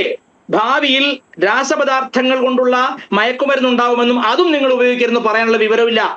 അതുകൊണ്ട് മുസ്ലിങ്ങളെ നിങ്ങൾ നോക്കൂ, അവർ സിഗരറ്റ് വലിക്കും ധാരാളമായിട്ട്. കാരണം അള്ളാഹു അത് പ്രൊഹിബിറ്റ് ചെയ്തിട്ടില്ല. അവർ MDMA ഉപയോഗിക്കും, അവര് മെത്ത് ഉപയോഗിക്കും, അത് കടത്തും, അതൊന്നും പ്രശ്നമില്ല. എന്താ കാരണം? അത് നിരോധിച്ചിട്ടില്ല മതത്തിൽ. ഇങ്ങനെയുള്ള മതങ്ങളെ, ഈ കാട്ടറബി മതങ്ങളുടെ സംവിധാനത്തെ കൊണ്ടുവന്നിട്ട് ഈ പാവപ്പെട്ട കുട്ടികളെ കൊലയ്ക്ക് കൊടുക്കുന്ന എന്തിനാണ്? കുട്ടികളെ കൊലയ്ക്ക് കൊടുക്കുകയാണ് ശരിക്കും. ഇപ്പൊ ഈ കുഞ്ഞു മരിച്ചില്ലായിരുന്നെങ്കിൽ നമ്മൾ ഈ യാഥാർത്ഥ്യം അറിയില്ല. ഈ കുട്ടി ഒരു ക്രിസ്ത്യൻ കുട്ടിയാണെന്നാണ് ഞാൻ തോന്നുന്നത്, അല്ലേ? അതെ, ക്രിസ്ത്യൻ കുട്ടിയാണ്. അതെ, ഈ കുട്ടി ഇപ്പൊ മരിച്ച അവളെ കത്തെഴുതി വെച്ചില്ലായിരുന്നെങ്കിൽ ഇത് എന്തുകൊണ്ട് സംഭവിക്കുന്നു? ഏത് ഹിന്ദു മതത്തെക്കാൾ 10 ഇരട്ടി ശക്തമായ മത സംവിധാനമുള്ളൊരു മതമാണ് ക്രിസ്തുമതം. എന്നിട്ട് പോലും അവരിലെ കുട്ടികൾ കൊല്ലപ്പെടുന്നു.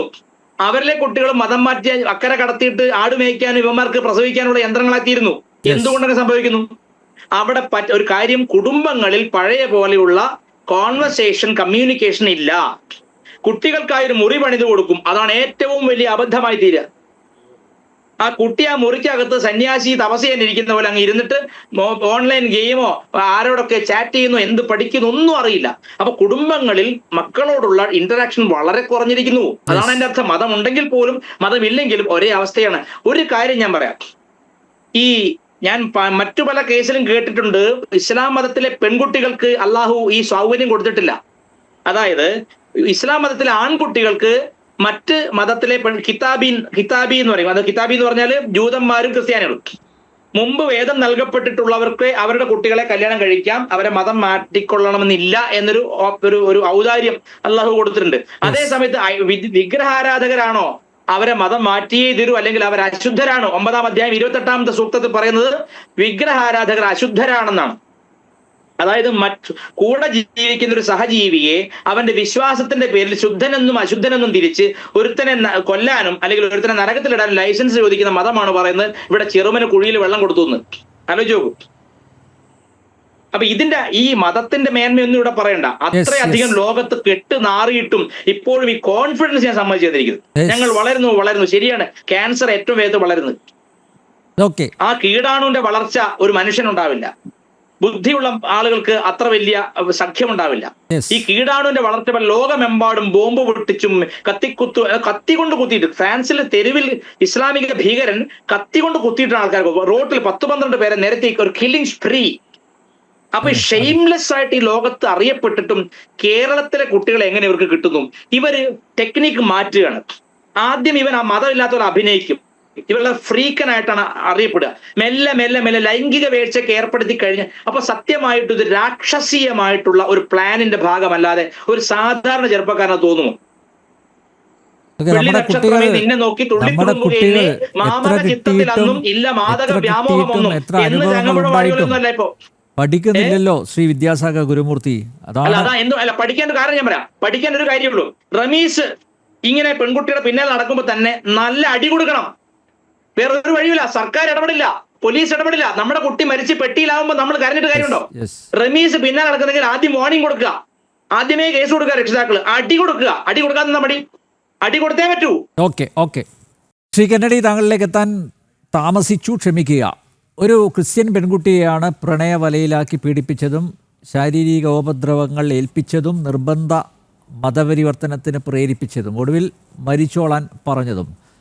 നോക്കൂ, ഛത്തീസ്ഗഡിലെ കന്യാസ്ത്രീകൾക്കായി വിലപിച്ച കർദിനാളിനെയോ ബിഷപ്പിനെയോ വികാരി അച്ഛന്മാരെയോ റോജി എം ജോൺ MLAയോ ജോൺ ബിട്ടാസിനെയോ ഒന്നും ഇവിടെ കാണുന്നില്ല. ആ യുവതിയുടെ വീട്ടിലേക്ക് പോയി അവരുടെ മാതാവിനെയും സഹോദരനെയും ആശ്വസിപ്പിക്കാൻ തിക്കും തിരക്കും കാണുന്നില്ല.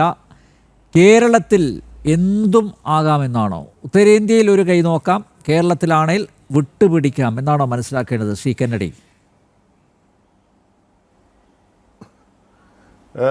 നമ്പർജി, ഞാൻ ആദ്യം തന്നെ ആത്മഹത്യ ചെയ്യാൻ വിധിക്കപ്പെട്ട ആ സോനം എന്ന് പറയുന്ന ആ പെൺകുട്ടിയെ ആത്മാവിന് നിത്യശാന്തി നേരാനായി പ്രാർത്ഥിക്കുന്നു.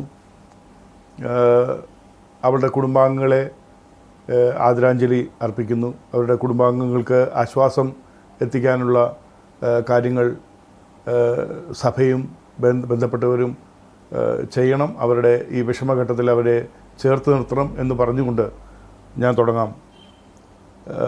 നമുക്കറിയാം, കന്യാസ്ത്രീകളുടെ ഛത്തീസ്ഗഡിലെ വിഷയം നമ്മൾ വളരെ ദിവസങ്ങളോളം നമ്മൾ ചർച്ച നടത്തിയതാണ്.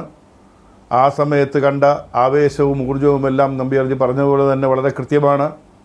ഇന്ന് കർത്താവ് ഈശോ പറഞ്ഞ പോലെ ഞാൻ ചുറ്റും നോക്കി, എന്നെ കാണുന്നവരാരുമില്ല, എന്നെ പരിചയമുള്ളവരാരുമില്ല എന്ന് പറഞ്ഞതുപോലെ ഈ ഒരു വിഷയത്തിൽ ഈ കുട്ടിയുടെ കുടുംബത്തിൽ ഈ വിഷയത്തിൽ അവരുടെ കൂടെ ഇടപെടാനും അവരുടെ വിഷമഘട്ടത്തിൽ കൂടെ നിൽക്കാനും ഒന്നും ആരുമില്ല. അതിൻ്റെ കാരണവും നമുക്കറിയാം. കാരണം അതിൻ്റെ മറുവശത്ത് നിൽക്കുന്നത് ഏത് സമുദായത്തിൽപ്പെട്ട ആളാണെന്ന് നമുക്കറിയാം. ആ സമുദായമാണ് വിഷയം. ഇവിടെ കേരളത്തിൽ നിർഭാഗ്യവശാൽ എന്താ പറയുക, ഞാൻ പോകുന്നു, എൻ്റെ അപ്പൻ്റെ അടുത്തേക്ക് പോകുന്നു എന്ന് എഴുതി വെച്ചിട്ട് ആ കുട്ടിക്ക് പോകേണ്ടി വന്നെങ്കിൽ അതിലും വലിയൊരു നിർഭാഗ്യം ഇനി ഒരു മനുഷ്യജന്മത്തിനുണ്ടാവാനുണ്ടോ?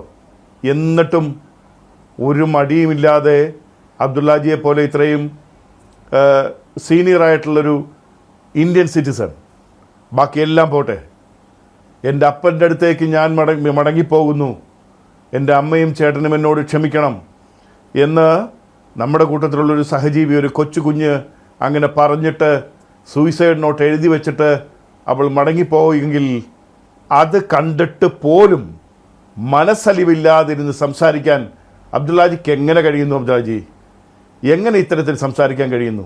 എന്നിട്ടിന്ന് സമർത്ഥിക്കുകയാണ്. നമ്പ്യാർക്കറിയാമോ ഞങ്ങളുടെ സമൂഹം എന്തുമാത്രം കഷ്ടപ്പാട് അനുഭവിക്കുന്നു? ഞാൻ അതിനെപ്പറ്റി ഒരു വാക്കും പറഞ്ഞില്ലല്ലോ. ഒന്നും പറയണ്ട, പറയില്ല. അല്ല, താങ്കൾ പറയില്ല, അതാണ് ഞാൻ പറഞ്ഞത്. താങ്കൾ അതിനും മാത്രം മരവിച്ച അല്ല, അതുകൊണ്ടാണ് ഞാൻ പറഞ്ഞത് ഒന്നും പറയണ്ട. അത് തന്നെയാണ് ഞാൻ പറഞ്ഞത്, പറയില്ല. പറയില്ല. ആ കുട്ടിക്ക് ഇത്രയും വലിയൊരു ഇത് സംഭവിച്ചിട്ടും താങ്കൾ കണ്ടില്ല, താങ്കൾ കേട്ടില്ല. എന്നിട്ട് താങ്കൾ പറയുന്നു ഞങ്ങളുടെ സമൂഹം എന്തൊക്കെ അനുഭവിക്കുന്നുണ്ടെന്ന് അറിയാം. നിങ്ങളുടെ സമൂഹം എന്താ അനുഭവിക്കുന്നത്? നിങ്ങളുടെ സമൂഹം എന്തനുഭവിക്കുന്ന കാര്യം അബ്ദുള്ളാജി പറയുന്നത്? മുമ്പിലും മൂലത്തിലും ചരക്ക് കയറ്റി അയക്കുന്നതാണോ നിങ്ങളുടെ വിഷമം? ഇവിടെ തീർത്ഥാടനത്തിന് പോയ ഉസ്താദ് മറ്റിടത്ത് ചരക്ക് കയറ്റിക്കൊണ്ടുവന്ന ലോജിസ്റ്റിക് അത് നടത്തുന്നതാണോ നിങ്ങളുടെ വിഷമം? അതൊക്കെ അല്ലാതെ നിങ്ങളുടെ വിഷമം എന്താ? ഈ സമൂഹത്തിൽ നിങ്ങളുടെ വിഷമം എന്താ? സകലമാന കേരളത്തിലല്ലേ ലോകം മുഴുവൻ, ജർമ്മനിയിൽ നോക്കൂ, ബ്രിട്ടനിൽ നോക്കൂ, ഫ്രാൻസിൽ നോക്കൂ. ചർച്ചയ്ക്ക് വരുന്നതിന് വളരുന്ന നീട്ടി അടിച്ചല്ലോ. വളരുന്ന കാര്യം ഇപ്പൊ വലിയ നീട്ടി തള്ളുന്ന ഞാൻ കേട്ടു. ബ്രിട്ടനിലും ജർമ്മനിയിലൊക്കെ കഴിഞ്ഞ ആഴ്ച ഓടിച്ചിട്ട് പച്ചക്കൊടി ചന്ദ്രകല കണ്ടു കഴിഞ്ഞാൽ അവന്റെ പള്ളക്കിട്ട് കുത്തും. നിങ്ങൾ ലോകത്ത് വേട്ടയാടപ്പെടും നിങ്ങൾ. കാരണം നിങ്ങൾ സാമൂഹിക വിപത്തായി മാറിക്കഴിഞ്ഞു. നിങ്ങളുടെ ഐഡിയോളജി നോക്കൂ. നിങ്ങൾ കുറേ വർഷം മുമ്പൊക്കെ നിങ്ങൾ ഇങ്ങനെ വലിയ വലിയ കാര്യങ്ങളൊക്കെ പറയുമ്പോൾ ഞങ്ങളുമൊക്കെ മതപഠനം കഴിഞ്ഞ് വന്നവരായതുകൊണ്ട് നിങ്ങളുടെ വായിൽ നിന്ന് വരുന്നതൊക്കെ ദൈവവചനമാണല്ലോ, നിങ്ങൾ പറയുന്നതൊക്കെ സത്യവചനമാണല്ലോ എന്നൊക്കെ വിശ്വസിച്ചും അത് കുറേയൊക്കെ അതിലേക്ക് നമ്മൾ ശ്രദ്ധിക്കുമായിരുന്നു. പിന്നീടാണ് നമുക്ക് മനസ്സിലാകുന്നത്, ഈ കാലഘട്ടത്തിലാണ് നിങ്ങളുടെ മൂലഗ്രന്ഥത്തിൻ്റെ ട്രാൻസ്ലേഷൻ ഇന്ന് വളരെ ഈസി ആയിട്ട് അവൈലബിൾ ആണ് ഈ കാലഘട്ടത്ത്. അതുകൂടാതെ എക്സ് മുസ്ലിം ആയിട്ടുള്ള ഡോക്ടർ ആരിഫ് ഹുസൈൻ, ജാമിദ ടീച്ചർ തുടങ്ങിയവർക്ക് ഭാഷയിൽ ഞങ്ങൾക്ക് അവിടെ ഇരുന്ന് ഐസുകട്ടെ പെയിന്റ് അടിക്കുന്ന പോലെ അബ്ദുള്ളാജി ഈ ലോകത്താരും നിങ്ങളെ വിശ്വസിക്കില്ല. കെന്നഡി തുടരാം, സമയം അപഹരിക്കുകയാണ്. അബ്ദുള്ളാജി എന്ത് പറഞ്ഞാലും അത് കേൾക്കാനോ വിശ്വസിക്കാനോ ഈ ലോകത്തെ ജനം ഉണ്ടാവില്ല. കാരണം നിങ്ങളുടെ സമൂഹം ഈ സൊസൈറ്റിയിൽ ചെയ്യുന്നത് എന്താണെന്ന് നിങ്ങൾക്ക് തിരിച്ചറിയാൻ കഴിയുന്നില്ല എന്നുള്ളതാണ് യാഥാർത്ഥ്യം. എനിക്കറിയാം, ഈ നമ്മുടെ നോർത്ത് ഇന്ത്യൻ തൊഴിലാളികൾ തിങ്ങിപ്പാർക്കുന്ന ഒരിടത്ത് മിക്കവാറും പോലീസ് വന്നിട്ട് ചോദിക്കുന്നൊരു ചോദ്യം ഞാൻ കേട്ടിട്ടുണ്ട്. ഇവിടെ ആരെങ്കിലും മുർഷിദാബാദിൽ നിന്ന് വന്നവരുണ്ടോ? മുർഷിദാബാദിൽ നിന്ന് വന്ന ആൾക്കാരെങ്കിലും ഉണ്ടോ? ഇത് കുറേ പ്രാവശ്യമായപ്പോൾ ഞാൻ അന്വേഷിച്ചു, എന്താണ് ഈ മുർഷിദാബാദിന് ഇത്ര പ്രത്യേകത? ബംഗാളിലുള്ളൊരു സ്ഥലമാണ് മുർഷിദാബാദ്. അത് മുസ്ലിം ബഹുഭൂരിപക്ഷ മേഖലയാണ്. പോലീസ് അവരെ തിരക്കി മാത്രമാണ് വരുന്നത്. കാരണം അതാണ് കൾച്ചർ. എവിടെ നിങ്ങൾ തിങ്ങിപ്പാർക്കുന്നു, എവിടെ നിങ്ങളുടെ സമൂഹമുണ്ടോ, ക്രിമിനൽ എല്ലാ ക്രൈമിലും നിങ്ങൾ വളരെയധികം ഉൾപ്പെടുന്നു. നിർഭാഗ്യവശാൽ നിങ്ങളത് തിരിച്ചറിയുന്നില്ല എന്ന് പറയാൻ കഴിയില്ല. നിങ്ങൾ തിരിച്ചറിയുന്നുണ്ട്, പക്ഷെ നിങ്ങളതിനെ ന്യായീകരിക്കുകയാണ്. ആ ന്യായീകരണം നിങ്ങളുടെ സമൂഹത്തെ മറ്റുള്ള സമുദായങ്ങളിൽ നിന്ന് നിങ്ങളുടെ സമുദായത്തെ ഒറ്റപ്പെടും. നിങ്ങൾ ഈ ലോകത്തൊറ്റപ്പെടും. നിങ്ങൾ ലോകത്തൊറ്റപ്പെടും. ഇപ്പോ ഇസ്രായേലിന്റെ നെതന്യാഹു എന്താ ഹമാസിനെ കുറിച്ച് പറഞ്ഞേ? ഇസ്രായേലിന്റെ നെതന്യാഹു ഹമാസിനെ കുറിച്ച് പറഞ്ഞ എന്താ? അവസാനത്തെ കുറ്റിയും തൂത്തു മാറ്റിയിട്ട് നെതന്യാഹു പണി തീർത്തു. ഞാനിത് ആദ്യമേ പറഞ്ഞിരുന്നു. തുടങ്ങിയത് ഹമാസ, അവസാനിപ്പിക്കുന്നത് നെതന്യാഹു ആയിരിക്കുമെന്ന് ഞാൻ അന്ന് തന്നെ പറഞ്ഞു, ഒക്ടോബറിൽ തന്നെ. നിങ്ങൾ നോക്കിക്കോ, അവസാനത്തെ ഹമാസുകാരനെ തൂത്ത് കളഞ്ഞിട്ട് നെതന്യാഹു നിർത്തു. ഇത് നിങ്ങൾക്ക് ഗാസയിൽ മാത്രമല്ല, ജർമ്മനിയിലും ബ്രിട്ടനിലും എല്ലാ സ്ഥലത്തും നിങ്ങൾക്ക് ഇത് നേരിടേണ്ടി വരും. കാരണം നിങ്ങൾ ബോധപൂർവമാണ്, അറിയാതെ ചെയ്യുന്നതല്ല ഇതൊന്നും. നിങ്ങൾ ബോധപൂർവം ചെയ്യുന്നു, തെറ്റുകൾക്ക് കൂട്ടുനിൽക്കുന്നു, അതിന് കുടപിടിക്കുന്നു. നിർഭാഗ്യവശാൽ കേരളത്തിൽ അത് രാഷ്ട്രീയത്തിന്റെ വശമായി മാറുന്നു. ഇവിടെയാണ് നിങ്ങൾക്ക് കേരളത്തിൽ നേട്ടമുണ്ടാക്കാൻ കഴിയുന്നത്. ഇന്ത്യയിൽ മറ്റൊരു സംസ്ഥാനത്ത് ഇത്തരം വിളച്ചിലുകൾ നടക്കുന്നില്ല. എന്റെ കേരളത്തിൽ, എന്റെ മലയാളത്തിൽ, എന്റെ സഹോദരങ്ങൾക്കിടയിൽ ഇങ്ങനെ ഒരു വിഷവിത്തിനെ, ഇങ്ങനൊരു വിഷച്ചെടിയെ വളരാൻ അനുവദിക്കുന്നത് കാണുമ്പോൾ എനിക്ക് സങ്കടമുണ്ട്. കാരണം പൊളിറ്റിക്സിനെ ഇത്രയും തരംതാണ രീതിയിൽ കൈകാര്യം ചെയ്യുന്ന ഒരു സംസ്ഥാനം വേറെ കാണില്ല. ഇടതുപക്ഷമാണെങ്കിലും വലതുപക്ഷമാണെങ്കിലും നിങ്ങളെ തൊടുന്നില്ല, കുറ്റം പറയാൻ ഭയക്കുന്നു, നിങ്ങളുടെ തെറ്റ് ചൂണ്ടിക്കാണിക്കാൻ പോലും ആരും തയ്യാറാവുന്നില്ല. എന്തൊരു പിറ്റി ഇറ്റ് ഈസ്. നിങ്ങൾ എല്ലാ ക്രൈമുകളിലും പിന്നിൽ നിങ്ങളുണ്ട് എന്നുള്ളത് സ്പഷ്ടമായിരിക്കെ എന്തുകൊണ്ട് അത് വിളിച്ചു പറയാൻ മടിക്കുന്നു? എന്തുകൊണ്ട് നടപടിയെടുക്കുന്നില്ല? കൊട്ടാരക്കരയിലെ അമ്മ ഇപ്പൊ ലൈവിൽ വന്ന് പറഞ്ഞു അവനെതിരെ കേസ് പോലും എടുത്തിട്ടില്ലെന്ന്. ആ പെൺകുട്ടി ചോദിക്കുന്നതിന് ഞാൻ മരിക്കണമെന്ന്. അബ്ദുള്ളാജി അത് കേട്ടിട്ടും അബ്ദുല്ലാജിയുടെ ചെവിക്കകത്ത് കേറുന്നില്ല, അബ്ദുല്ലാജിയുടെ തലയ്ക്കുള്ളിൽ ഇതൊക്കെ എല്ലാം വെളിച്ചം വരുന്നില്ല. തമാശയാണ്. ഒരു പെൺകുട്ടി ഇതൊക്കെ മരിക്കാൻ എല്ലാം തമാശയാണ്. തയ്യാറാണോ, എല്ലാം ലൈറ്റായിട്ട് ഞാനും നടക്കുന്നത്. മരിക്കണോ എന്ന് അടുത്ത പെൺകുട്ടി ചോദിക്കുമ്പോഴും എന്നിട്ട് ഞാൻ പരിഹസിക്കുകയാണ്. പുച്ഛം. അബ്ദുല്ലാജിയെ പോലുള്ള ആൾക്കാർ ഇതിന് തായിബ. കൂട്ടു നിൽക്കുന്നത്. ഒരു മാധ്യമ പ്രവർത്തകനല്ലേ, ഒരു മാധ്യമ പ്രവർത്തകനല്ലേ അബ്ദുല്ലാജി? ഈ സമൂഹത്തോട് ഉത്തരവാദിത്തം വേണ്ടേ? മറുപടി പറയാൻ സമയം ജനാധിപത്യത്തിന്റെ നാലാം തൂണിൽ ഒന്നാണ്. പറയും അല്ല, ജനാധിപത്യത്തിന്റെ ഞാൻ നാലാം പോകണോ? തൂണിലെ പ്രധാനപ്പെട്ട മീഡിയയുടെ ഒരു ഭാഗമായ ഇത്രയും സീനിയറായ ഒരു വ്യക്തി നാലാം തൂണിൽ ഒന്ന് താങ്കളാ. തെറ്റുകൾക്ക് കൂടെ ജനാധിപത്യത്തിന്റെ നാലാം തൂണിൽ ഒന്ന് തെറ്റിനെതിരെ താങ്കളാണ്. സംസാരിക്കൂ, രണ്ട് തെറ്റിനെതിരെ സംസാരിക്കൂ. നമ്പ്യാരും. സമൂഹം താങ്കളെ അംഗീകരിക്കും, ജനാധിപത്യത്തിന് നാല് തൂണിൽ സമൂഹം രണ്ടെണ്ണം താങ്കളെ ബഹുമാനിക്കും. ഞാൻ പോയി ഈ പണി തെമ്മാടിത്തരത്തിന് കൂട്ട് നിൽക്കരുത് അബ്ദുല്ലാജി. ആ ഇനി അദ്ദേഹം പറയട്ടെ, ഇനി അദ്ദേഹം Yes, പറയട്ടെ, yes, എന്നെ yes. പറയുന്നില്ലല്ലോ. Yes.